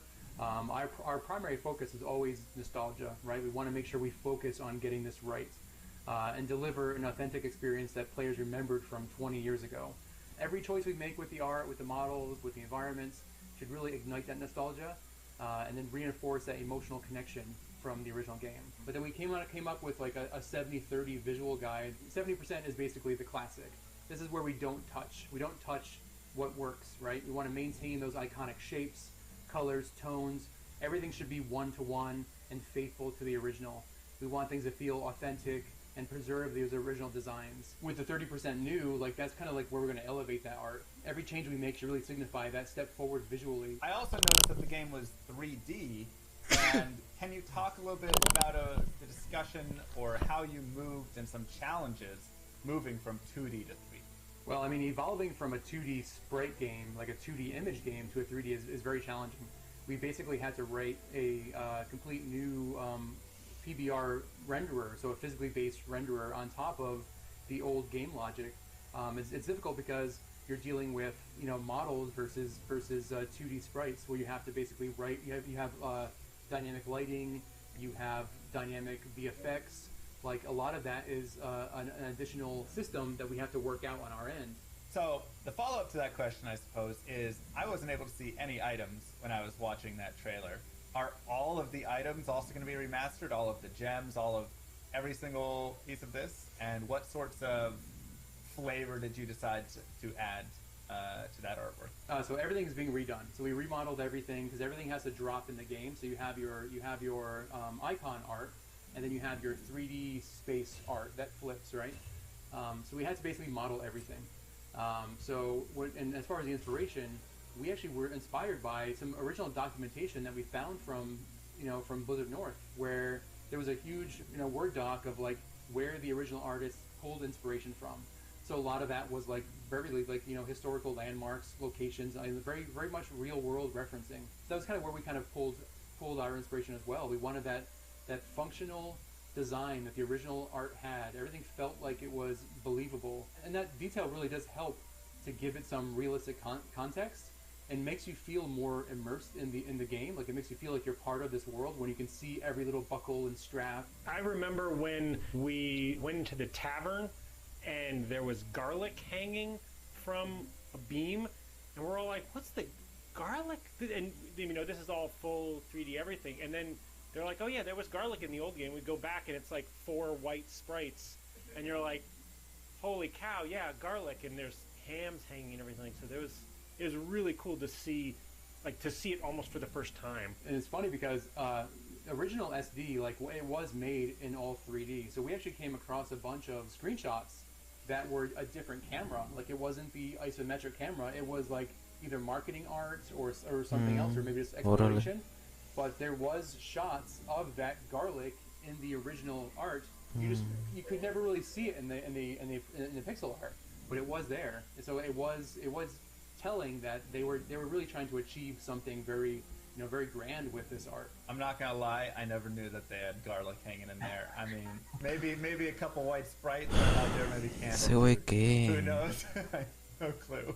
But that makes me excited to go look around now and just like. Ese güey ni siquiera es un desarrollador, nada más es un jugador. Que ese cabrón que está una chingada. Because also we have the one new feature for the art on the art side of things. Ese güey nomás está entrometido ahí, nomás influenciando a toda la pinche gente, cabrón. Ese güey no debería estar ahí. Wow, se ve bien perro, güey. This will really get you up and close and personal with like your armor, your weapons, like everything, the runes. Another way to look at it too is our legacy toggle feature where you can flip back between the old visuals of the game and our current visuals. It's not even just a simple art swap. It is really the old game running underneath, because like Chris was mentioning, our new our graphics engine is running on top of the game, and is mimicking what is running underneath. It's still following all the same data and rules and timings of everything. En bugs. So we are still being true to the 25. Deja de tener glitches, bugs de seguro encima, ¿no? No lo han corregido. Rendering it in a way that has more frames per second.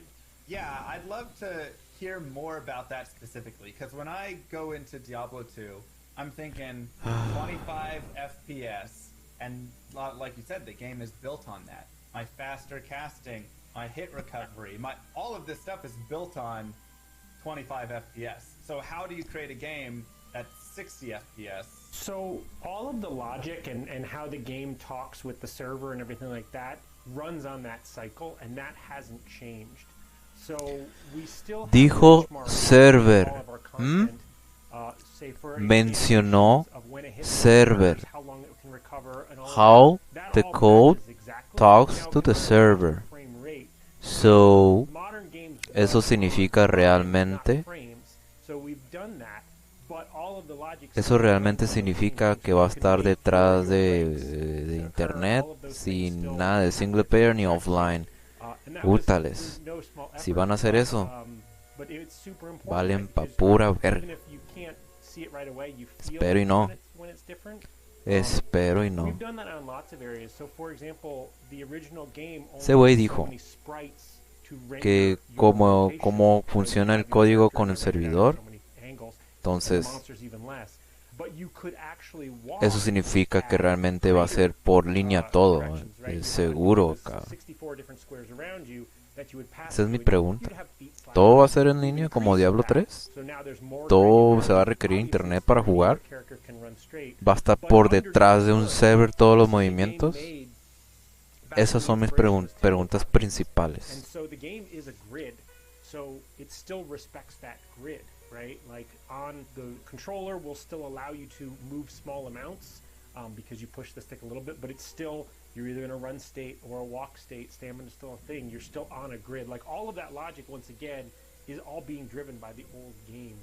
That hasn't changed. Rob was mentioning animation. Animation is also like it was very challenging because you only had a few of the frame counts to make that animation.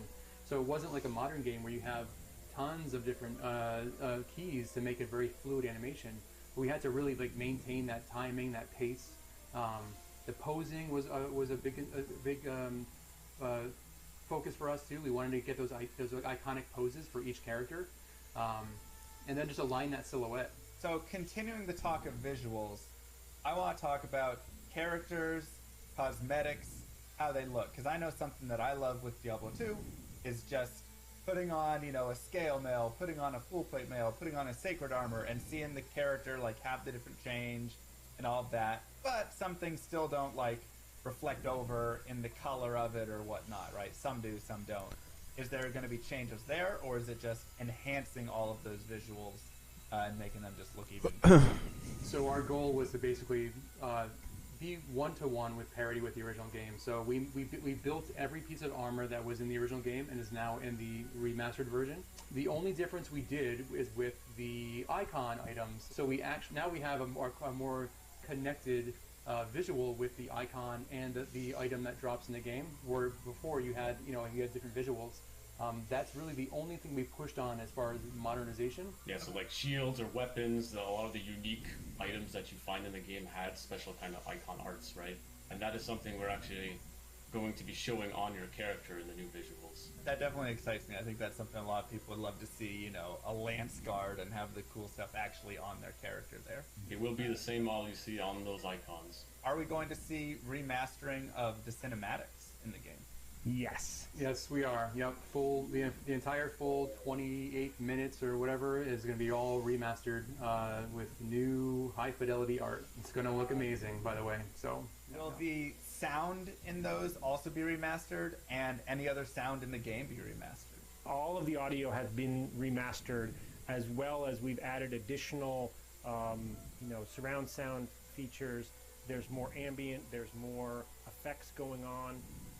It's just a richer experience if you want to play with your, full setup. However, we have to use that measured hand as well with audio. There's just a lot of very, very iconic sounds that we really couldn't change, right? Like, if you put a skull into your inventory, that pop noise, we really couldn't. Don't change my skull sound. Exactly, right? So there are certain things you're gonna, you'll hear for, like, your footsteps running will have some variety. When the rain kicks in, it's gonna have a lot more depth. When you go to the jungle, you'll hear a lot more life in those, trees. But yeah, there's just some sounds we couldn't mess with, right? With Blizzard, when we're creating new games, one of our design philosophies is to what we call find the fun. And when we were looking at D2 again, we very much felt like the fun is still there. So it's actually one of our core pillars for Diablo 2 Resurrected specifically was to keep the fun and keep it at its core. And because of that, we're looking at it more as a remaster at that point, and like, what can we do based on what the community wants, or what features naturally are necessary for making this game run on modern day systems and things like that. I think also we want to thank and appreciate the fan base, right? This is really a true nod to the original game. We want to preserve that game and the structure of that game as much as we can. And if we went with the remake, it would be a completely different game. So I think that was the reason why we chose this. Speaking, from my experience or from some of my community's experience and the discussions we've had, we definitely felt like with Diablo 2, a remaster just seemed like the way to go, because there's so many, like you said, there's so many of those tiny details within the game that create, overall, when you add them up, create such a big part of the experience of the game. And remaking that into a new game could be a challenge, and could also be a challenge in keeping the fun of the game in that way. I kind of look at it a little bit like StarCraft Brood War, which also had a remaster, and how it's like a lot of the pathing bugs and the duds from the Reavers and all of these things in the game that were kind of awful are what make the game beautiful and what make the game super balanced. And if you were to go and remake it and remove some of those issues, it would change how the whole entire game plays. And so I felt like with Diablo 2, that's kind of the same idea, right? You got to keep some of those difficult details, because then it ends up creating, the overall experience that we all know and love. Yeah, we also felt that, for a game during its time back in 2000, based on limitations, or everyone was still looking at strategy guides, or just limited internet, it led to that kind of typical game design you see, where there was a lot of mystery, discovery. So we felt like that was another part of, part of keeping the fun, which was to maintain that discovery of the game as well. So, speaking to maintaining and possibly changing, what are the pieces that did end up staying the same, or if it's easier to explain the other way, what are the pieces that were really changed to bring this remaster to life? So, at its core, we want it to still be the same. So, right away, things like the balance, the monsters you see on the spawn rates, item drops, and things like that are the same.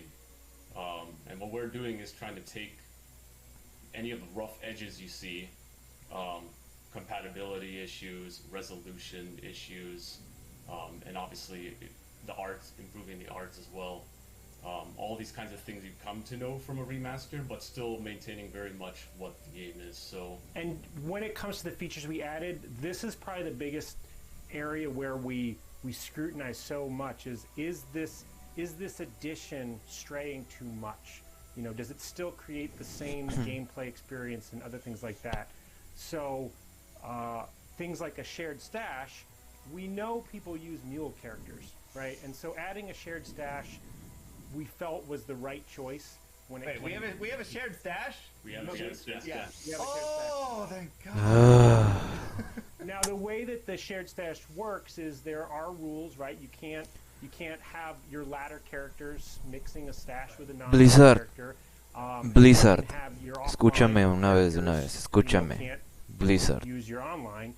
Cuando vayas a hacer otra vez otro live stream como ese tipo de cosas, de presentaciones, te pido por favor que no agregues a personas influencers en la presentación.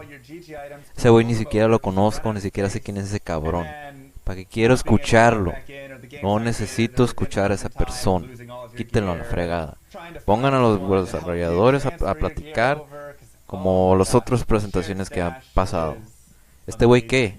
¿Este pendejo qué? Quítenlo a la chingada. Like I said, maintain the core was a thing, but the other aspect of it was to see where we can improve, right? So the shared stash is one of them because we saw it as a very common concern, especially around muling, which people had workarounds anyway, right? So that is one thing. Another example is we are reimagining the UI in the game. With a new reimagined UI, we're still trying to stay very faithful to what you come to expect. So you'll still have the classic globes on the HUD screen, the skill icons, the potion belts, and all that. But we are reorganizing a little bit. You know, we're trying to integrate the menu buttons and the stamina bars closer together within the HUD, so it's built a little bit cleaner. And naturally with reimagining a UI, we have some liberties to add a few things. So going back to the information I was talking about, a big thing we're doing on the character screen is we're adding an advanced stats screen as well. So we're going to be showing you all the information you get from items as well. So don't have to do that kind of math with like looking at each of your items and calculating how much magic find you have, for example. It'll all be like summarized right there for you.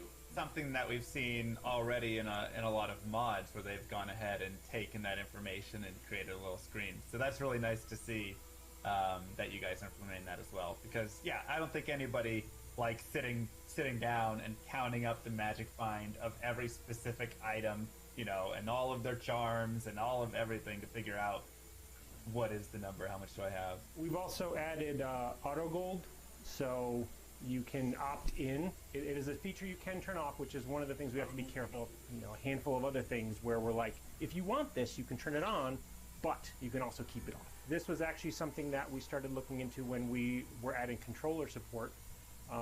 There's a lot of paths that we could have taken with controller support. Obviously for controllers on console, which we're coming out on, but allowing just plug a controller in for accessibility reasons, for that might be the way you want to play.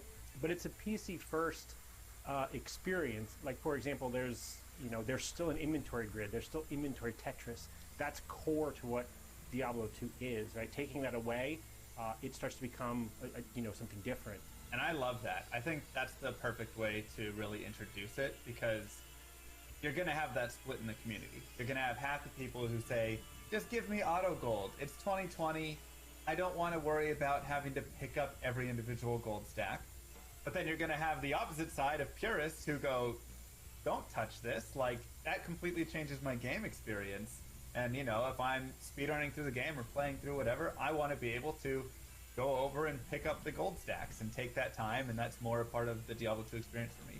I want to jump back to features in a second, but before we do, you just brought up console play, and I feel like we have to jump into console, the decision for console, and how you're gonna make that work. You already talked a little bit about like auto gold, having that to be a little more accessible, but when I think of Diablo 2, I think of a mouse going and clicking everywhere. And how does this work on a console? To say it wasn't a challenge would be a bold lie. So there's a couple things. For the most part, the game thinks you're still using a keyboard and mouse with a controller. That was almost a rule we kept, that helped keep us on the rails, because we didn't want to be sacrificing once again that authentic experience. But we did want to make it more accessible, bring it to a modern audience. I mean, there are people who were born after this game came out that we want them to enjoy it and play it. And a lot of those people are used to, just more modern titles that could use a controller. Also, from an accessibility of just allowing you to plug in a controller helps for many other people to get to enjoy the game. The biggest thing I think that the two big things we'll say. One is you're changing the way you play the game from being kind of an eye in the sky and telling your hero what to do by clicking on areas to actually being your character and directing them. So pathfinding is gone, right? Because you're doing the pathfinding and things like that. which creates some very interesting things. For example, the sorceress's teleport is meant Estaba- to teleport to wherever you click. Estaba observando ahorita el calendario de las presentaciones de hoy. De todo, tienen unos filtros de cada sección. Ahorita en este momento. Me estaba dando cuenta que no hay nada de anuncios de estrategia. No hay nada de StarCraft, no hay nada de Warcraft, no hay nada de Heroes of the Storm, nada. Nada más que una ¿cómo se dice? A ver, voy a ver el calendario.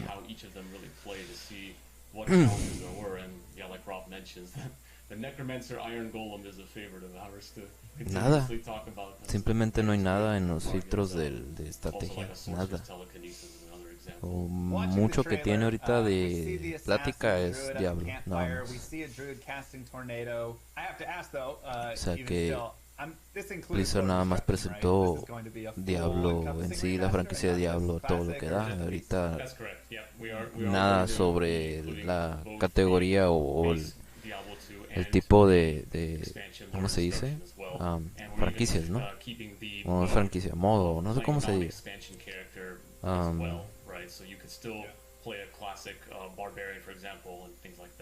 El tipo de juego, pues el juego de estrategia para PC, cero noticias. Qué decepción.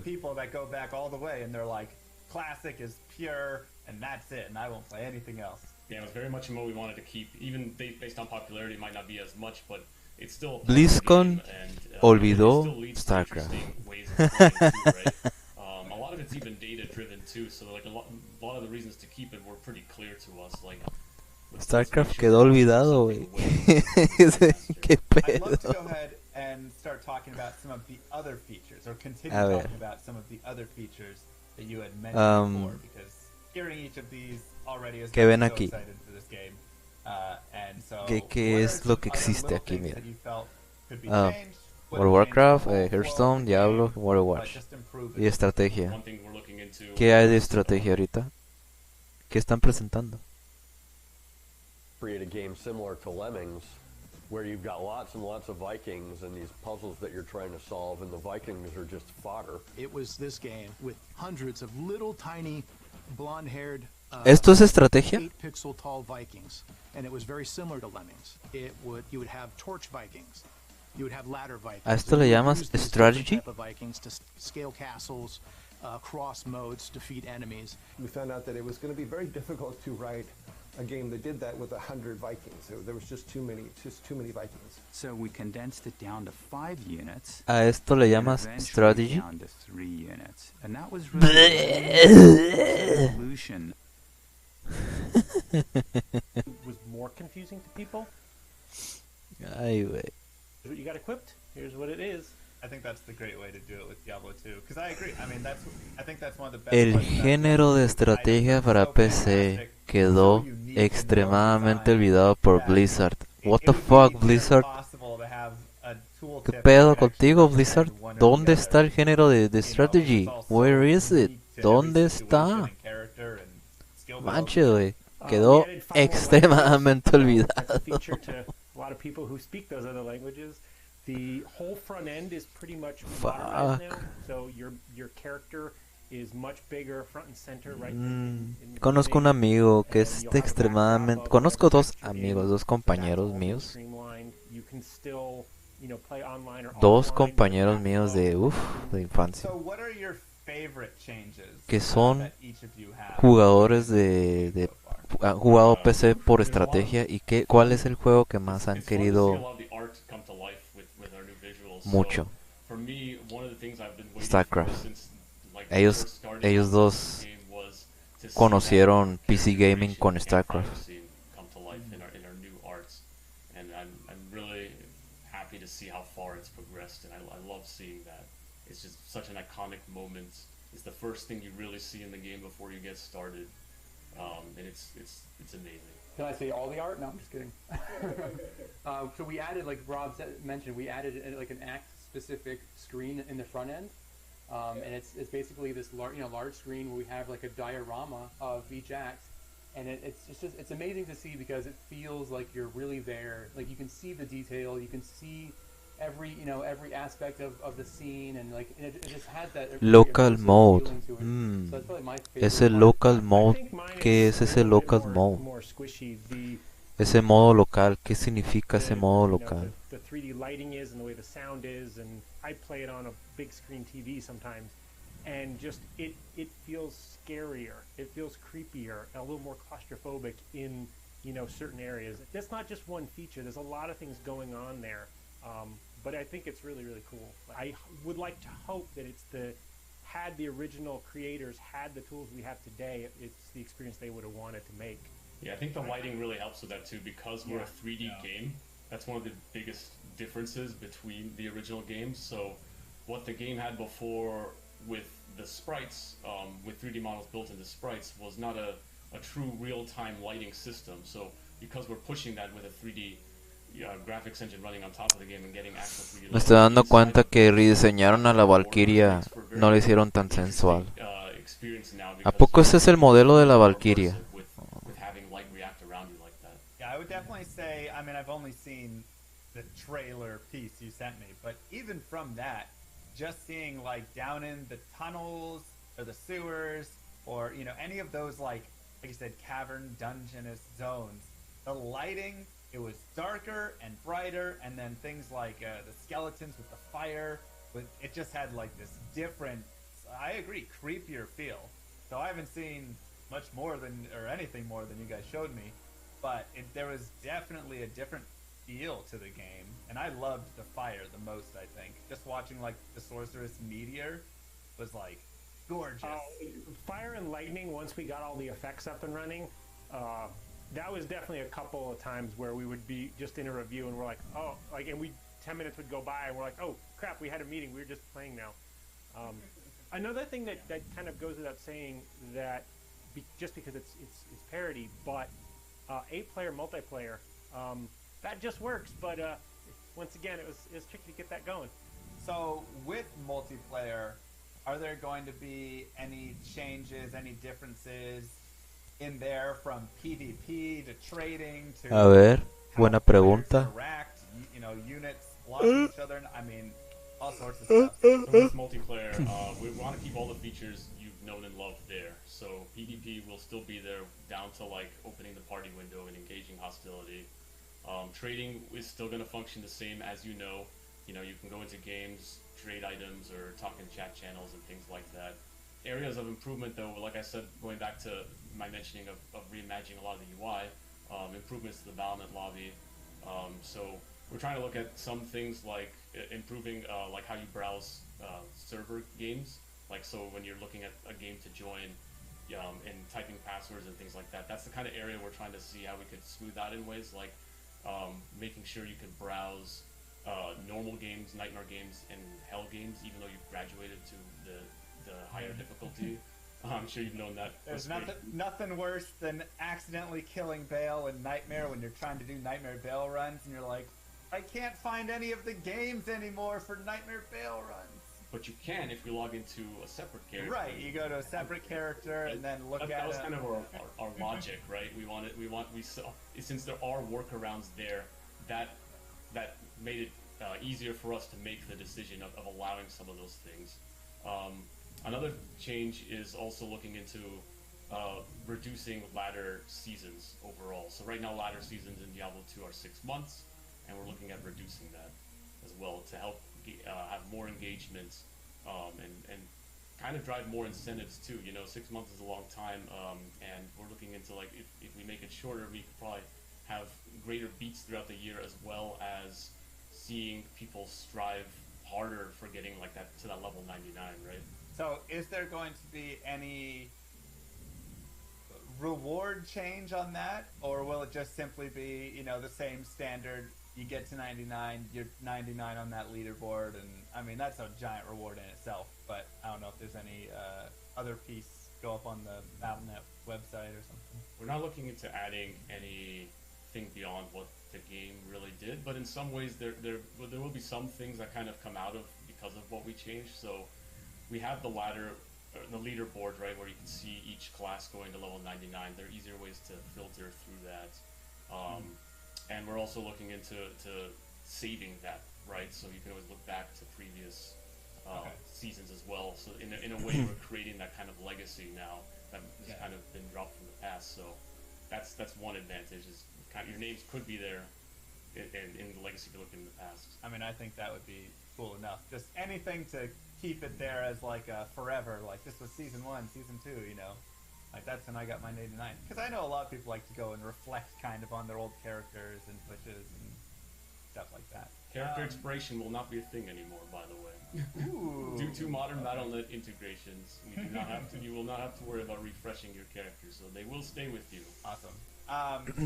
Will there be anything different with like character names then, if that's the case? Oh, yeah. So this was one that we talked about for a very, very long time. So because we are moving to global servers and we have cross progression, we will allow duplicate names because with everyone being in the same thing across all consoles and all platforms and other things like that, you would very quickly bump into duplicates like day one. And so we are allowing duplicate names. However, they will also be appended with your gamer tag or your Battle.net ID or the things like that, so that you are still unique. Okay. But this also allows us for people to play the game quicker, because we can autofill in your name, other things like that. Rob touched on it a little bit, but another mention there was going to global servers as well.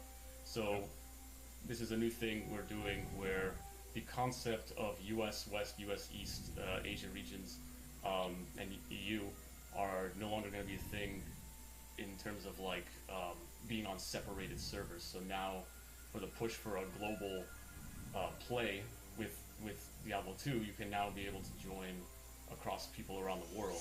I think that's a fantastic Y, pero ¿qué va a pasar con el ping de las otras personas? I'm on, you know, US East, and then my other friend's on US West, and it's like, how do we get us all together? You know, like, okay, somebody has to make a sacrifice there, and so this is. ¿Cómo va a funcionar el ping de todas esas personas? You guys are killing it. I'm loving all. I mean, absolutely. I just want to say, like, I'm loving all of the changes and all of the decisions that have been made.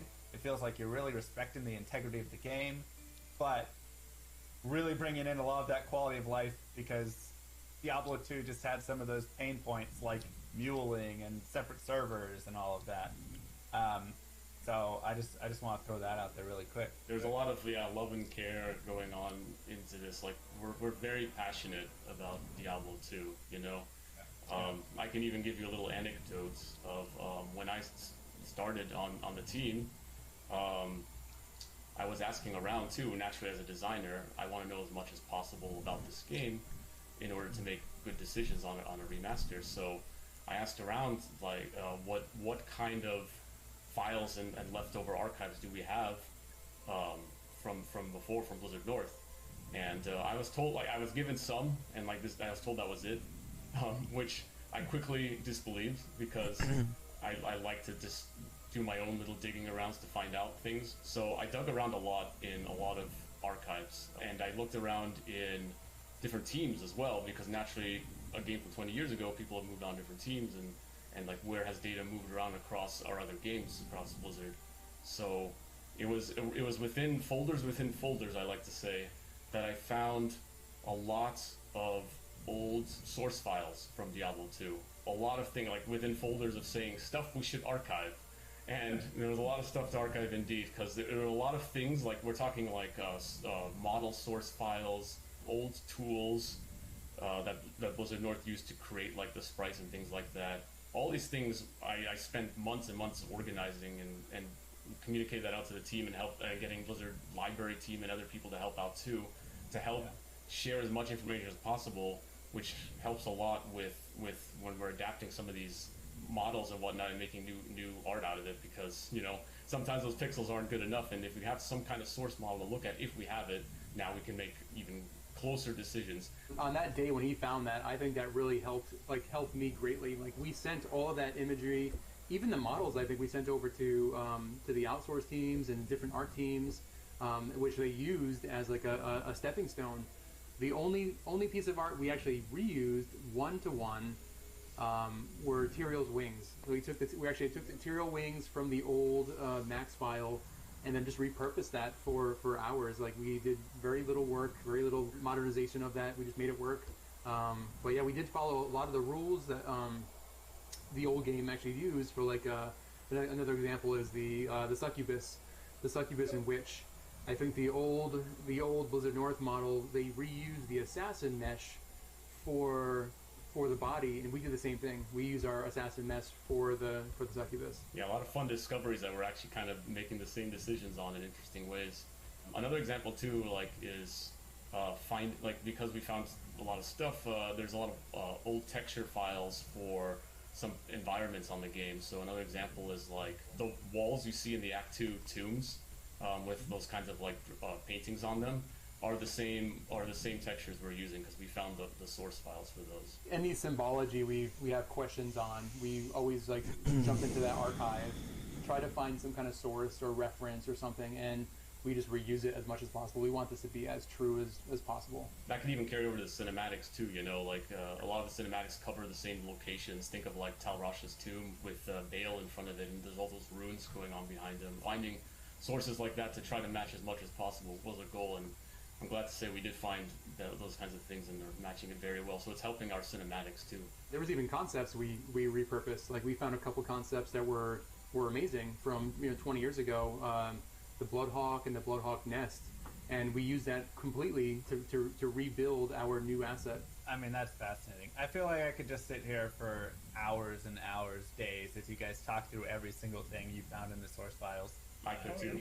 I'm still organizing it to this day. I still could find something that could work out. As I put it, I'm very meticulous with this stuff because I love it so much. You know, I'm putting, like, categorizing everything. Like, this is everything I found on War Eve. This is everything I found on the Greater Mummy Monster or Bale or something. And then if Chris comes to me and needs help with like some kind of way of identifying what parts of the creatures are or something, I even go through links of like seeing if I could open up those models and actually re-rendering them out in a way that we could actually see it in higher detail and, like, you know, see like what, like, oh, the Greater Mummy is showing like part of his bone on his knee, so we should try to match that or something like that. And there's a lot of interesting stories and references that we actually used to create the new art by re-rendering models out to see everything. Yeah, it was literally like video game archaeology, and even learning how parts of D1 were made, parts of the code that were commented out. Video game archaeology. Just all of the, you know, because it's a game that we all kind of grew up in, and a lot of us got into the games industry because of these types of games, and this game in particular, right? Like, and so it's almost like we're treating it like a classic car, right? Like, okay, it probably shouldn't run on leaded gas anymore, but you really can't change it, right? You just got to make it, you know, good enough, even better, you know, than they remember, and good for another 20 years. Yeah, and even, like, you know, mention of Diablo 1 is very key too. Like, we look at Diablo 1 as well, because naturally this being a sequel to Diablo 1, especially within the time span of when it came, like Diablo 1, you know, was 1996 and Diablo 2 2000. A lot of things carried over throughout development. So going back to see Diablo 1 and what it's like also helped us make decisions. Even some of the arts too, because like we discovered certain things we didn't even realize before until later down the line. Like an example is in the Chaos Sanctuary, you see a lot of statues with these black knights, and those are actually the same Chaos Knights you see in Diablo 1. So like sometimes some of the things I find even source files from Diablo 1 were useful for us for reference, so we can make the new statues and things like that. Even the Sorcerer and the Act 3 Hireling shared very similar models. Like, it was just an addition helmet or a little bit of detail on the chest, but that was really the difference. You guys need to do a just like developer archaeology discussion at some point where you just sit down and talk through all of this, because this is like the most fascinating stuff I've heard. I mean, I've played so much Diablo 2 and I know so many intricacies of the game. Toda la conversación estaba en perfecta condición hasta que este cabrón empieza a hablar. I'm like itching to know. So I would love to. The funny thing is, like, you know, going back to our like core philosophy on the Por game, favor, like, Blizzard, no vuelvas a hacer lo mismo, and the mystery and stuff. No me interesa que hable ese el otra persona. A mí me interesan los desarrolladores, no los jugadores. Desarrolladores. Hablen ellos los desarrolladores. Ese güey que el influencer no sirve para nada más está One ahí. thing, shifting back to the online play here, I know there's definitely going to be questions around security. How are we handling duping? How are we handling bots? How are we handling, just anything around that, realm downs, and all of the disconnects and all of that good stuff that we deal with online? What's being taken, or what actions being taken there? So moving over to modern BattleNet helps us with a lot of those types of things. To say it's, Loctite, I wouldn't dare do that. That's like throwing a gauntlet down to the community to try to break it. But all of that should be far more secure now. Now, we do still allow you to play offline, right? You will need to authenticate that your copy is legit, but after that, you won't be bothered. And so there's a reason why we leave those characters quarantined away from online. I mean, yeah, we have a server team working on it, and these are some of their efforts, right? We want to stop the bots, stop duping as much as possible. There's a lot of strides happening in the back end of things. So, I'm excited to play this game, and I'm sure a lot of other people are very excited. How can we sign up for this closed beta, and when will this game become closed beta? Actually, we will be doing a technical alpha, and you can sign up on our webpage today for future waves of invites. As for the game itself, it will be releasing 2021. Well, I just want to say Okay. thank you to the remastering team right here. I absolutely am blown away by how much effort and how much passion you guys are putting into this game and just into Diablo 2. I've loved Diablo Technical 2 for beta. 20 years, and I never thought that the game could get better. But I think you guys Wey, are respecting the cállate. integrity while Ya. iterating and adding Silencio. improvements, Shut up. and I Fuck think you. it's going to overall just better the game. So thank you guys so much. I appreciate you having me on and for all of the hard work you've done. Awesome, thank you. I mean, your praise means the world to us. I mean, you and people like you who keep the game going for 20 years. Like, that's, if you guys didn't do that, this might not be happening, right? We see the passion in what you do, in what your colleagues do. Like, so thank you even more. And thanks for coming to do this. This was fun.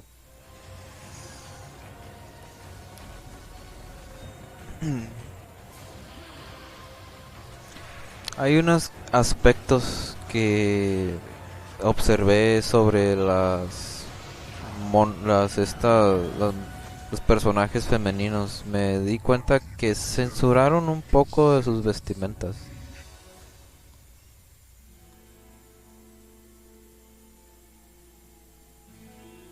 Y hubiera dejado las vestimentas como deberían de ser, pero pues estos cabrones lo modificaron. Dolby is a proud partner of BlizzCon Line. Watch Shock vs. the World in Dolby Vision and Dolby Atmos, only in the Dolby Access app. Coca-Cola, the official refreshment of BlizzCon Line.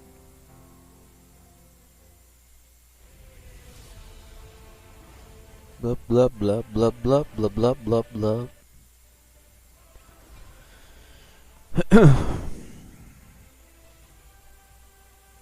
Ay, güey. No me interesa. No me interesa. No me interesa. Eso sí, pero ¿dónde lo puedo conseguir? Arcade Classics. ¿Y estas chinillas qué pedo? What the fuck? Arr. Ah. ¿Qué estos cabrón? ¿Y estas morras qué? Ah, su mensaje, ok.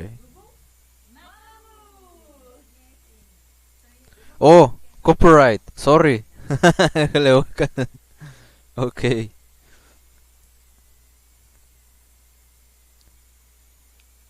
Ok, está bien.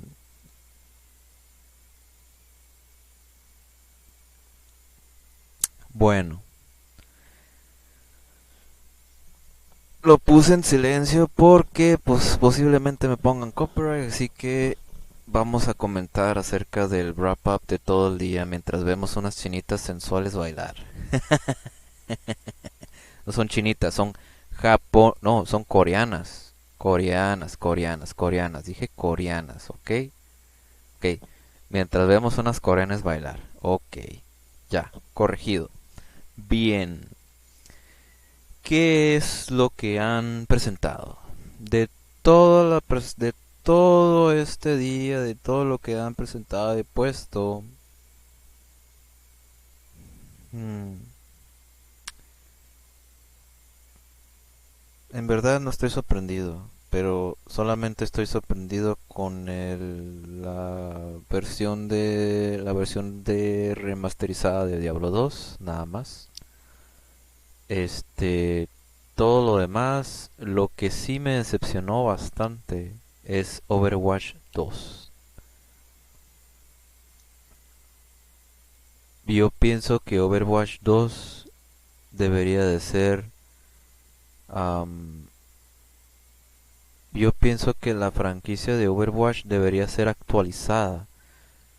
Mas sin embargo, ponerle Overwatch 2 y siendo la misma fregadera de siempre, casi como una especie de actualización, no tiene caso. Ahora, la cosa es, ¿conseguiré el 2 o no? Mi humilde opinión, no. Primero, más que nada en el 1, le he invertido bastante tiempo. Los skins ahí están. He obtenido bastantes cosas en Overwatch 1. Mi pregunta es, ¿qué va a pasar con todo ese contenido? ¿Lo tendré nada más el 1 o ya se le acabó el tiempo el 1 en sí? Sí, tengo una duda muy extrema, la verdad. Que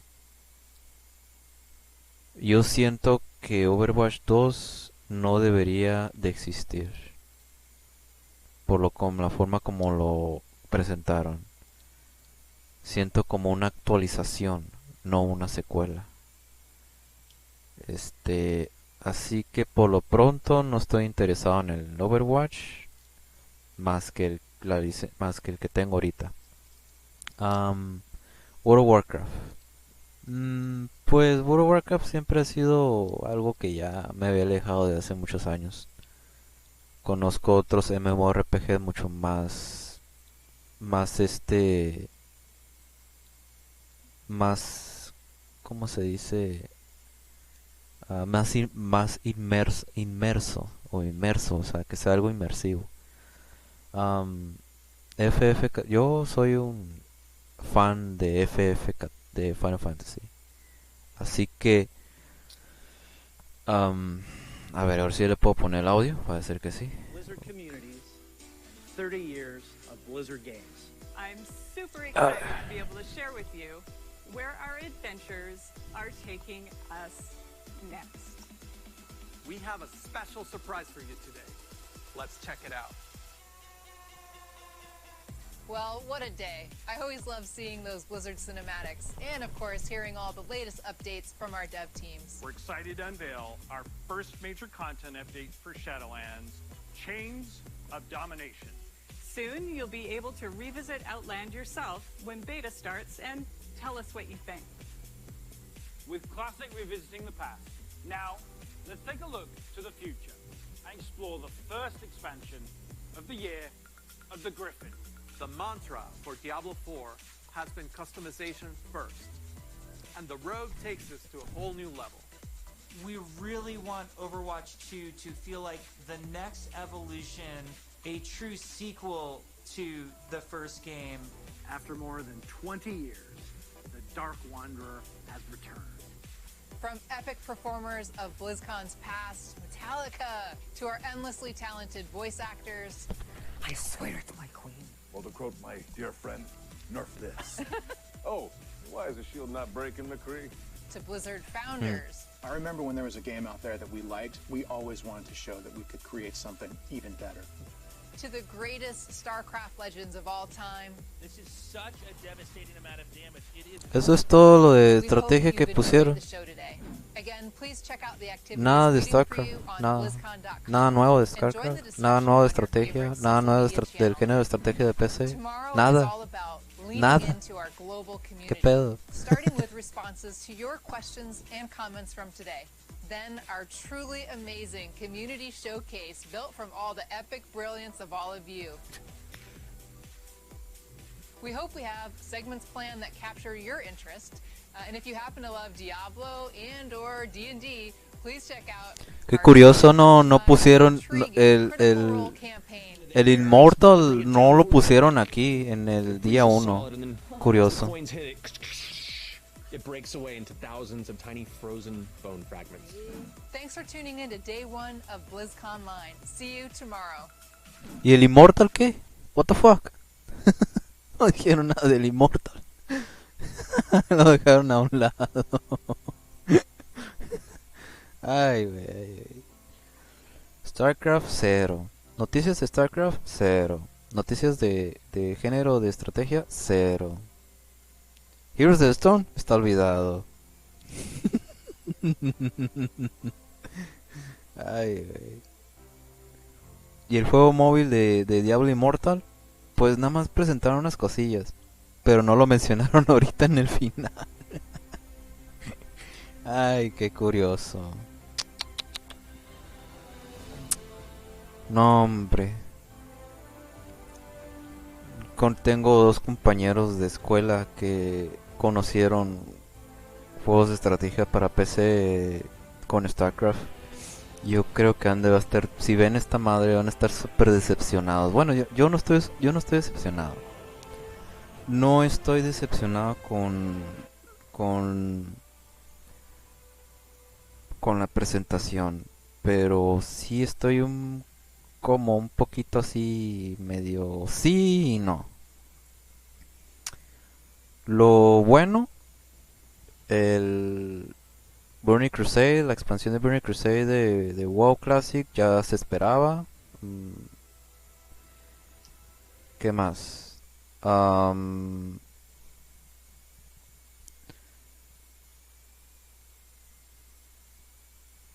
Ok. La expansión de WoW Classic de Burning Crusade está bien, o sea, excelente. No sé cómo, me imagino que con suscripción, ¿no? Te van a dar una opción de si quieres seguir con Classic todavía o quieres empezar a jugar Burning Crusade. Muy buena opción, pero espero no sea de paga.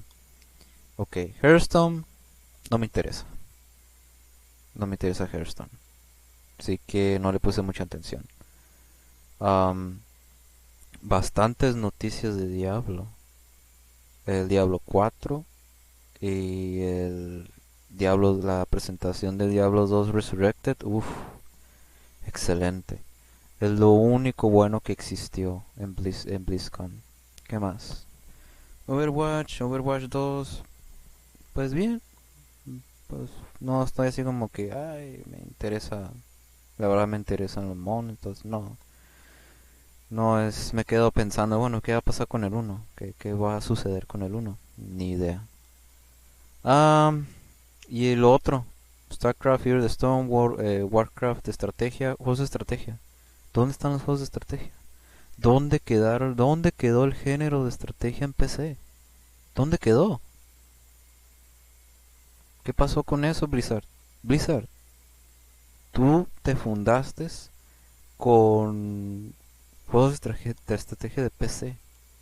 ¿Qué te pasó? ¿Olvidaste el género? ¿Lo dejaste a un lado? What the fuck?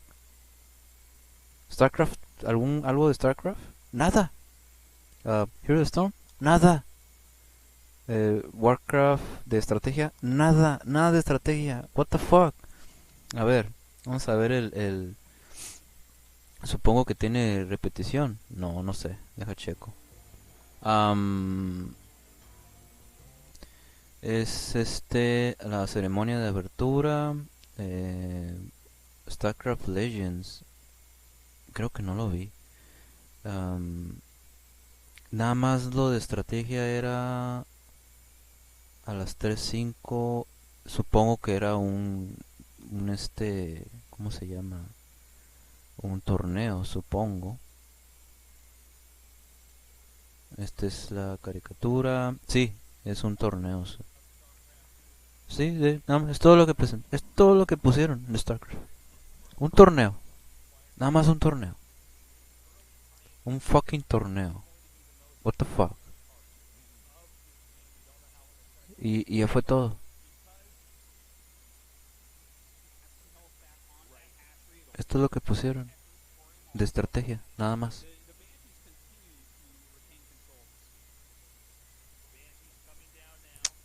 Pinche Blizzard, güey. No mames, cabrón.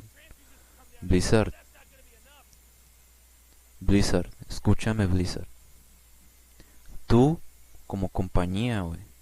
Como gran compañía de Blizzard. Tú te fundaste con esto. Tú fundaste esta generación. Perdón. Tú fundaste los juegos de estrategia. ¿Dónde están? Tú fundaste como compañía eso. StarCraft, Warcraft, estrategia. ¿Dónde están? ¿Dónde quedaron? ¿En dónde están? Hero of the Storm, totalmente olvidado. Warcraft 3, alguna secuela de Warcraft de estrategia o algún otro StarCraft, un nuevo juego de StarCraft, algún StarCraft FPS. Un FPS de StarCraft estaría curada, pero what the fuck. O sea, nothing new.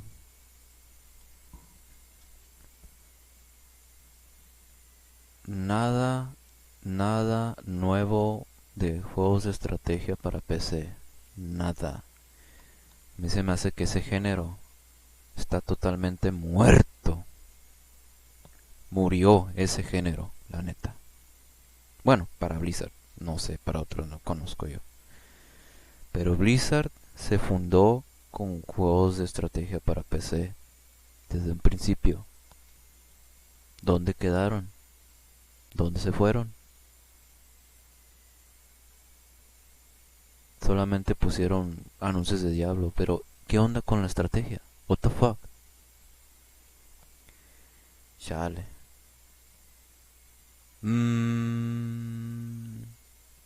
¿Cómo calificaría la presentación en sí en todo lo que hicieron de Blizzard? ¿Cómo calificaría todo esto?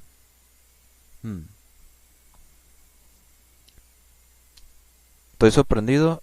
No. No estoy sorprendido. ¿Me sorprendió BlizzCon? Solamente me sorprendió Diablo 2, la resurrección de Diablo 2. Nada más.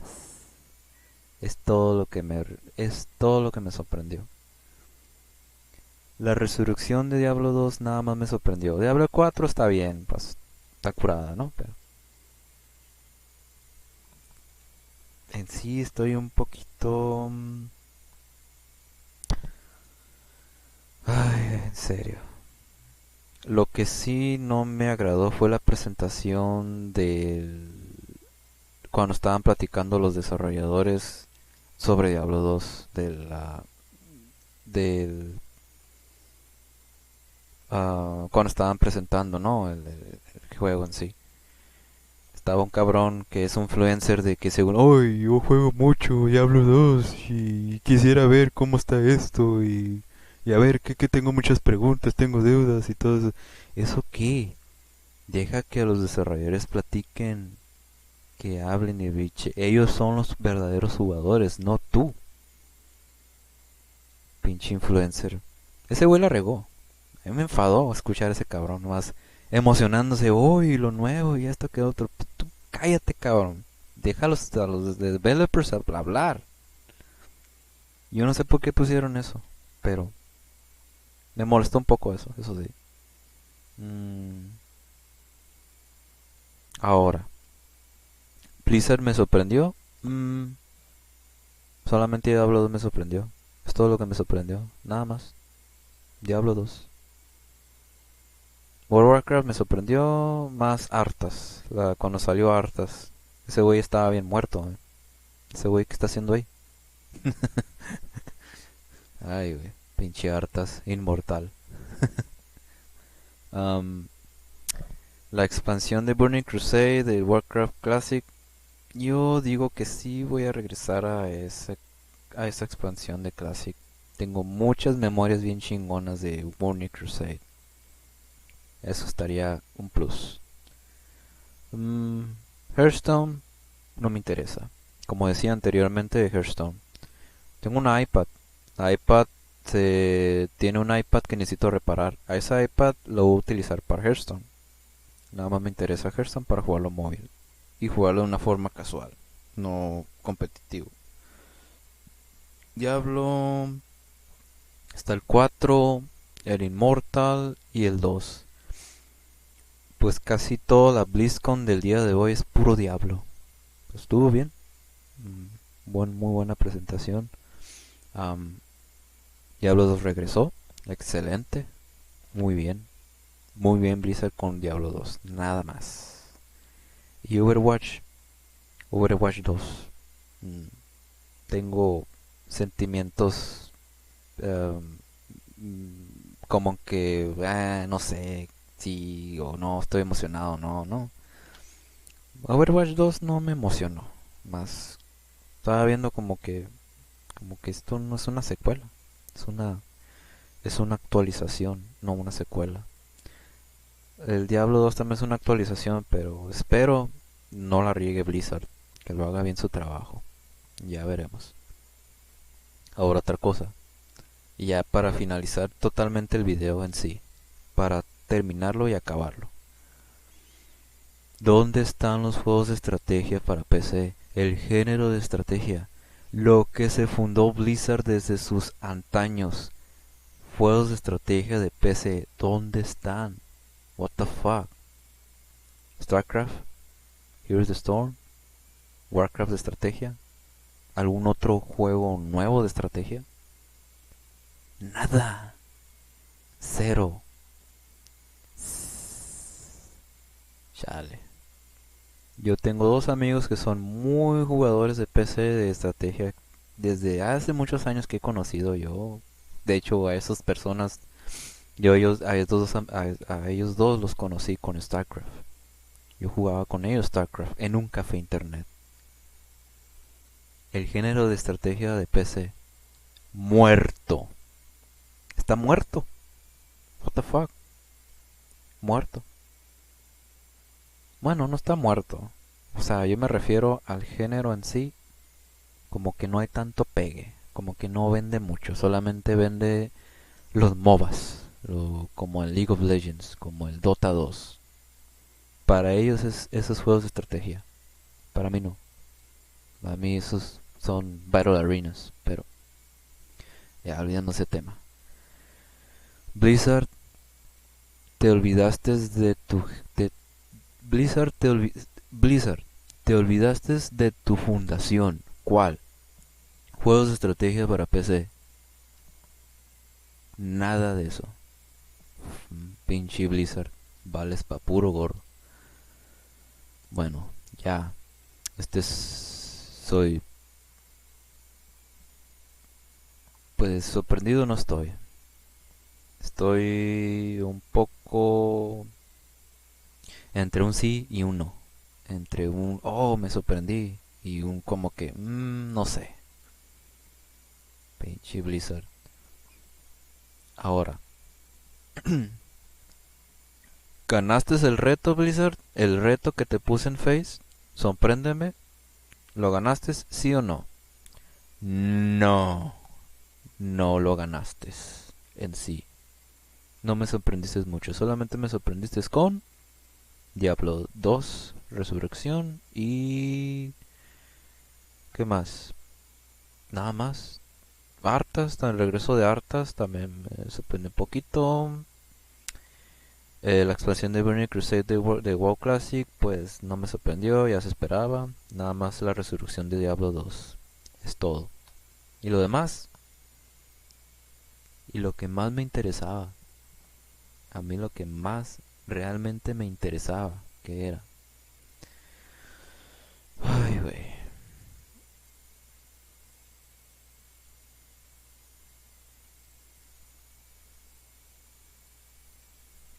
lo que más me interesaba en la BlizzCon es un juego nuevo.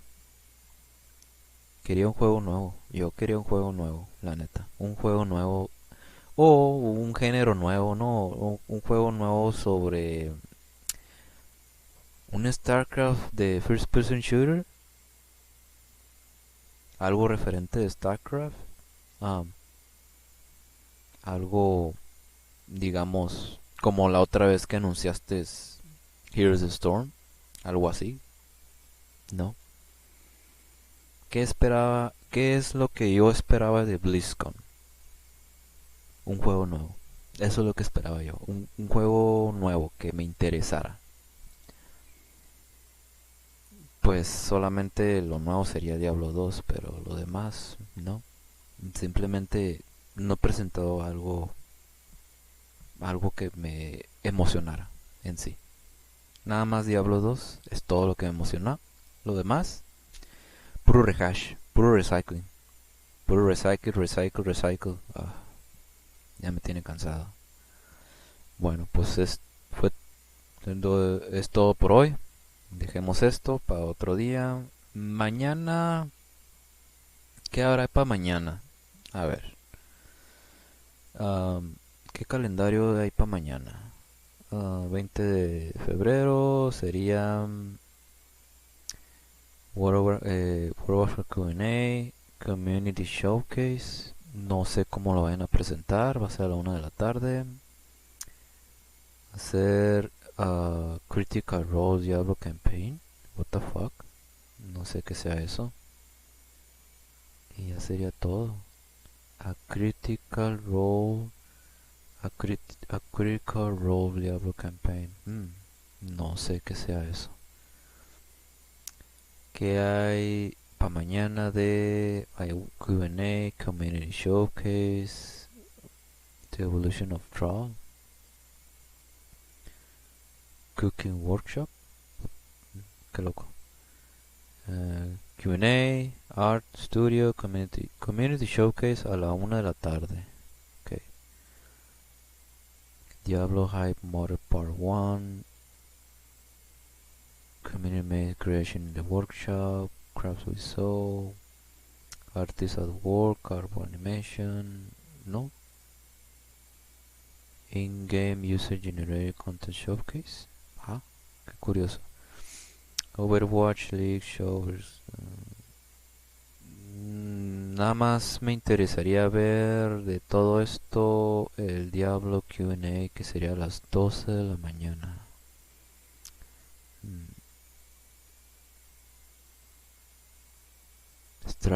Strategy, mira. Watchen esto. Strategy Channel. In-Game User Generated Content Showcase. ¿Pero qué? No sé. Community Showcase. ¿Eso es estrategia? ¿Esto es estrategia? Dime tú. ¿Esto es puto estrategia? Dime, Blizzard. ¿Esto le dices estrategia, cabrón? Manches. Me llegó una notificación. No sé de qué sea. Espero no sea de YouTube. Me mandó una notificación Blizzard. Qué raro.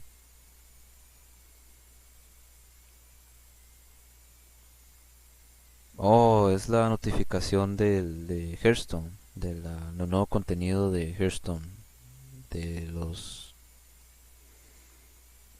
Se llama Forjados en los Baldíos. Se llama.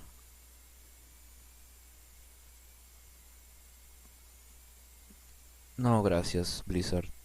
Nada más spameas mi email. Y ya sería todo por hoy.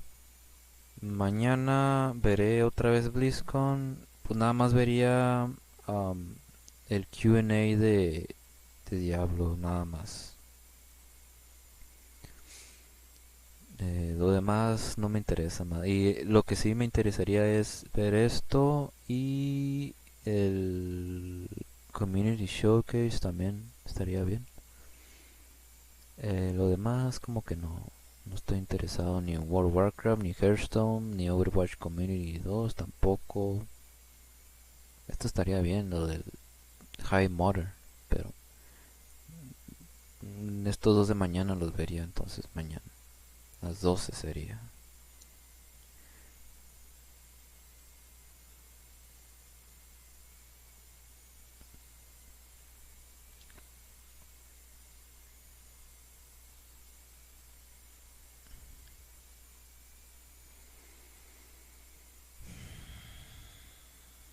Bueno, es todo por hoy, compas. Gracias por acompañarnos aquí. Y pues a ver qué hay para mañana con Blizz. No estoy sorprendido.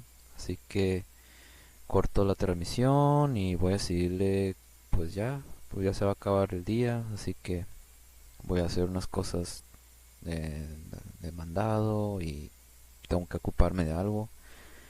Y ya sería para otra ocasión. Hasta la próxima. Capish. Adiós.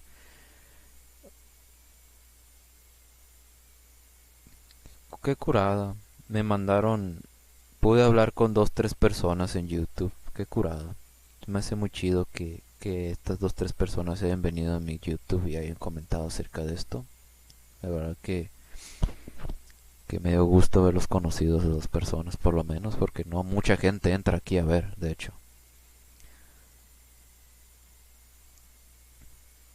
Agradezco a Valpadex.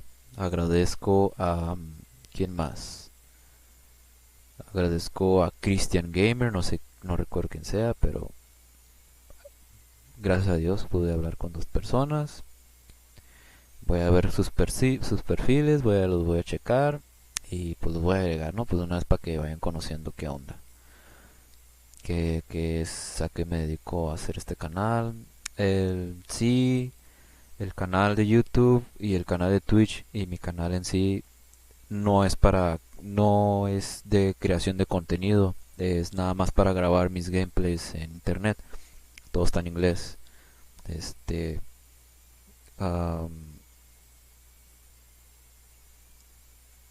Normalmente todo lo que subo en mis blogs personales, lo que es en YouTube y en Facebook y en Twitch, es para subir gameplays no completos, sino lo que yo hago en la máquina, no en sí. Solamente lo hago por uso personal. Pero agradezco mucho a 2 personas que hayan acompañado conmigo a ver el BlizzCon. Y gracias por los comentarios y la discusión. Muy buenos. Luego los voy a ver en internet y a ver qué show.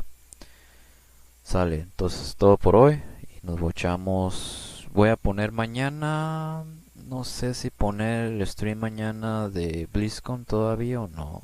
No sé. Siento como que no debería de hacer eso. Siento como que nada más podría poner 2. La presentación del Q&A de Diablo y el Community Showcase del... Yo creo que voy a poner eso mañana. Por lo pronto voy a desconectar y voy a ver qué voy a hacer ahorita de encargos de la vida real y a ver qué hago. Bueno, pues agradezco los comentarios de estas personas. Fue un gusto haberlos puesto el stream y va a ser otro día. La noche vamos.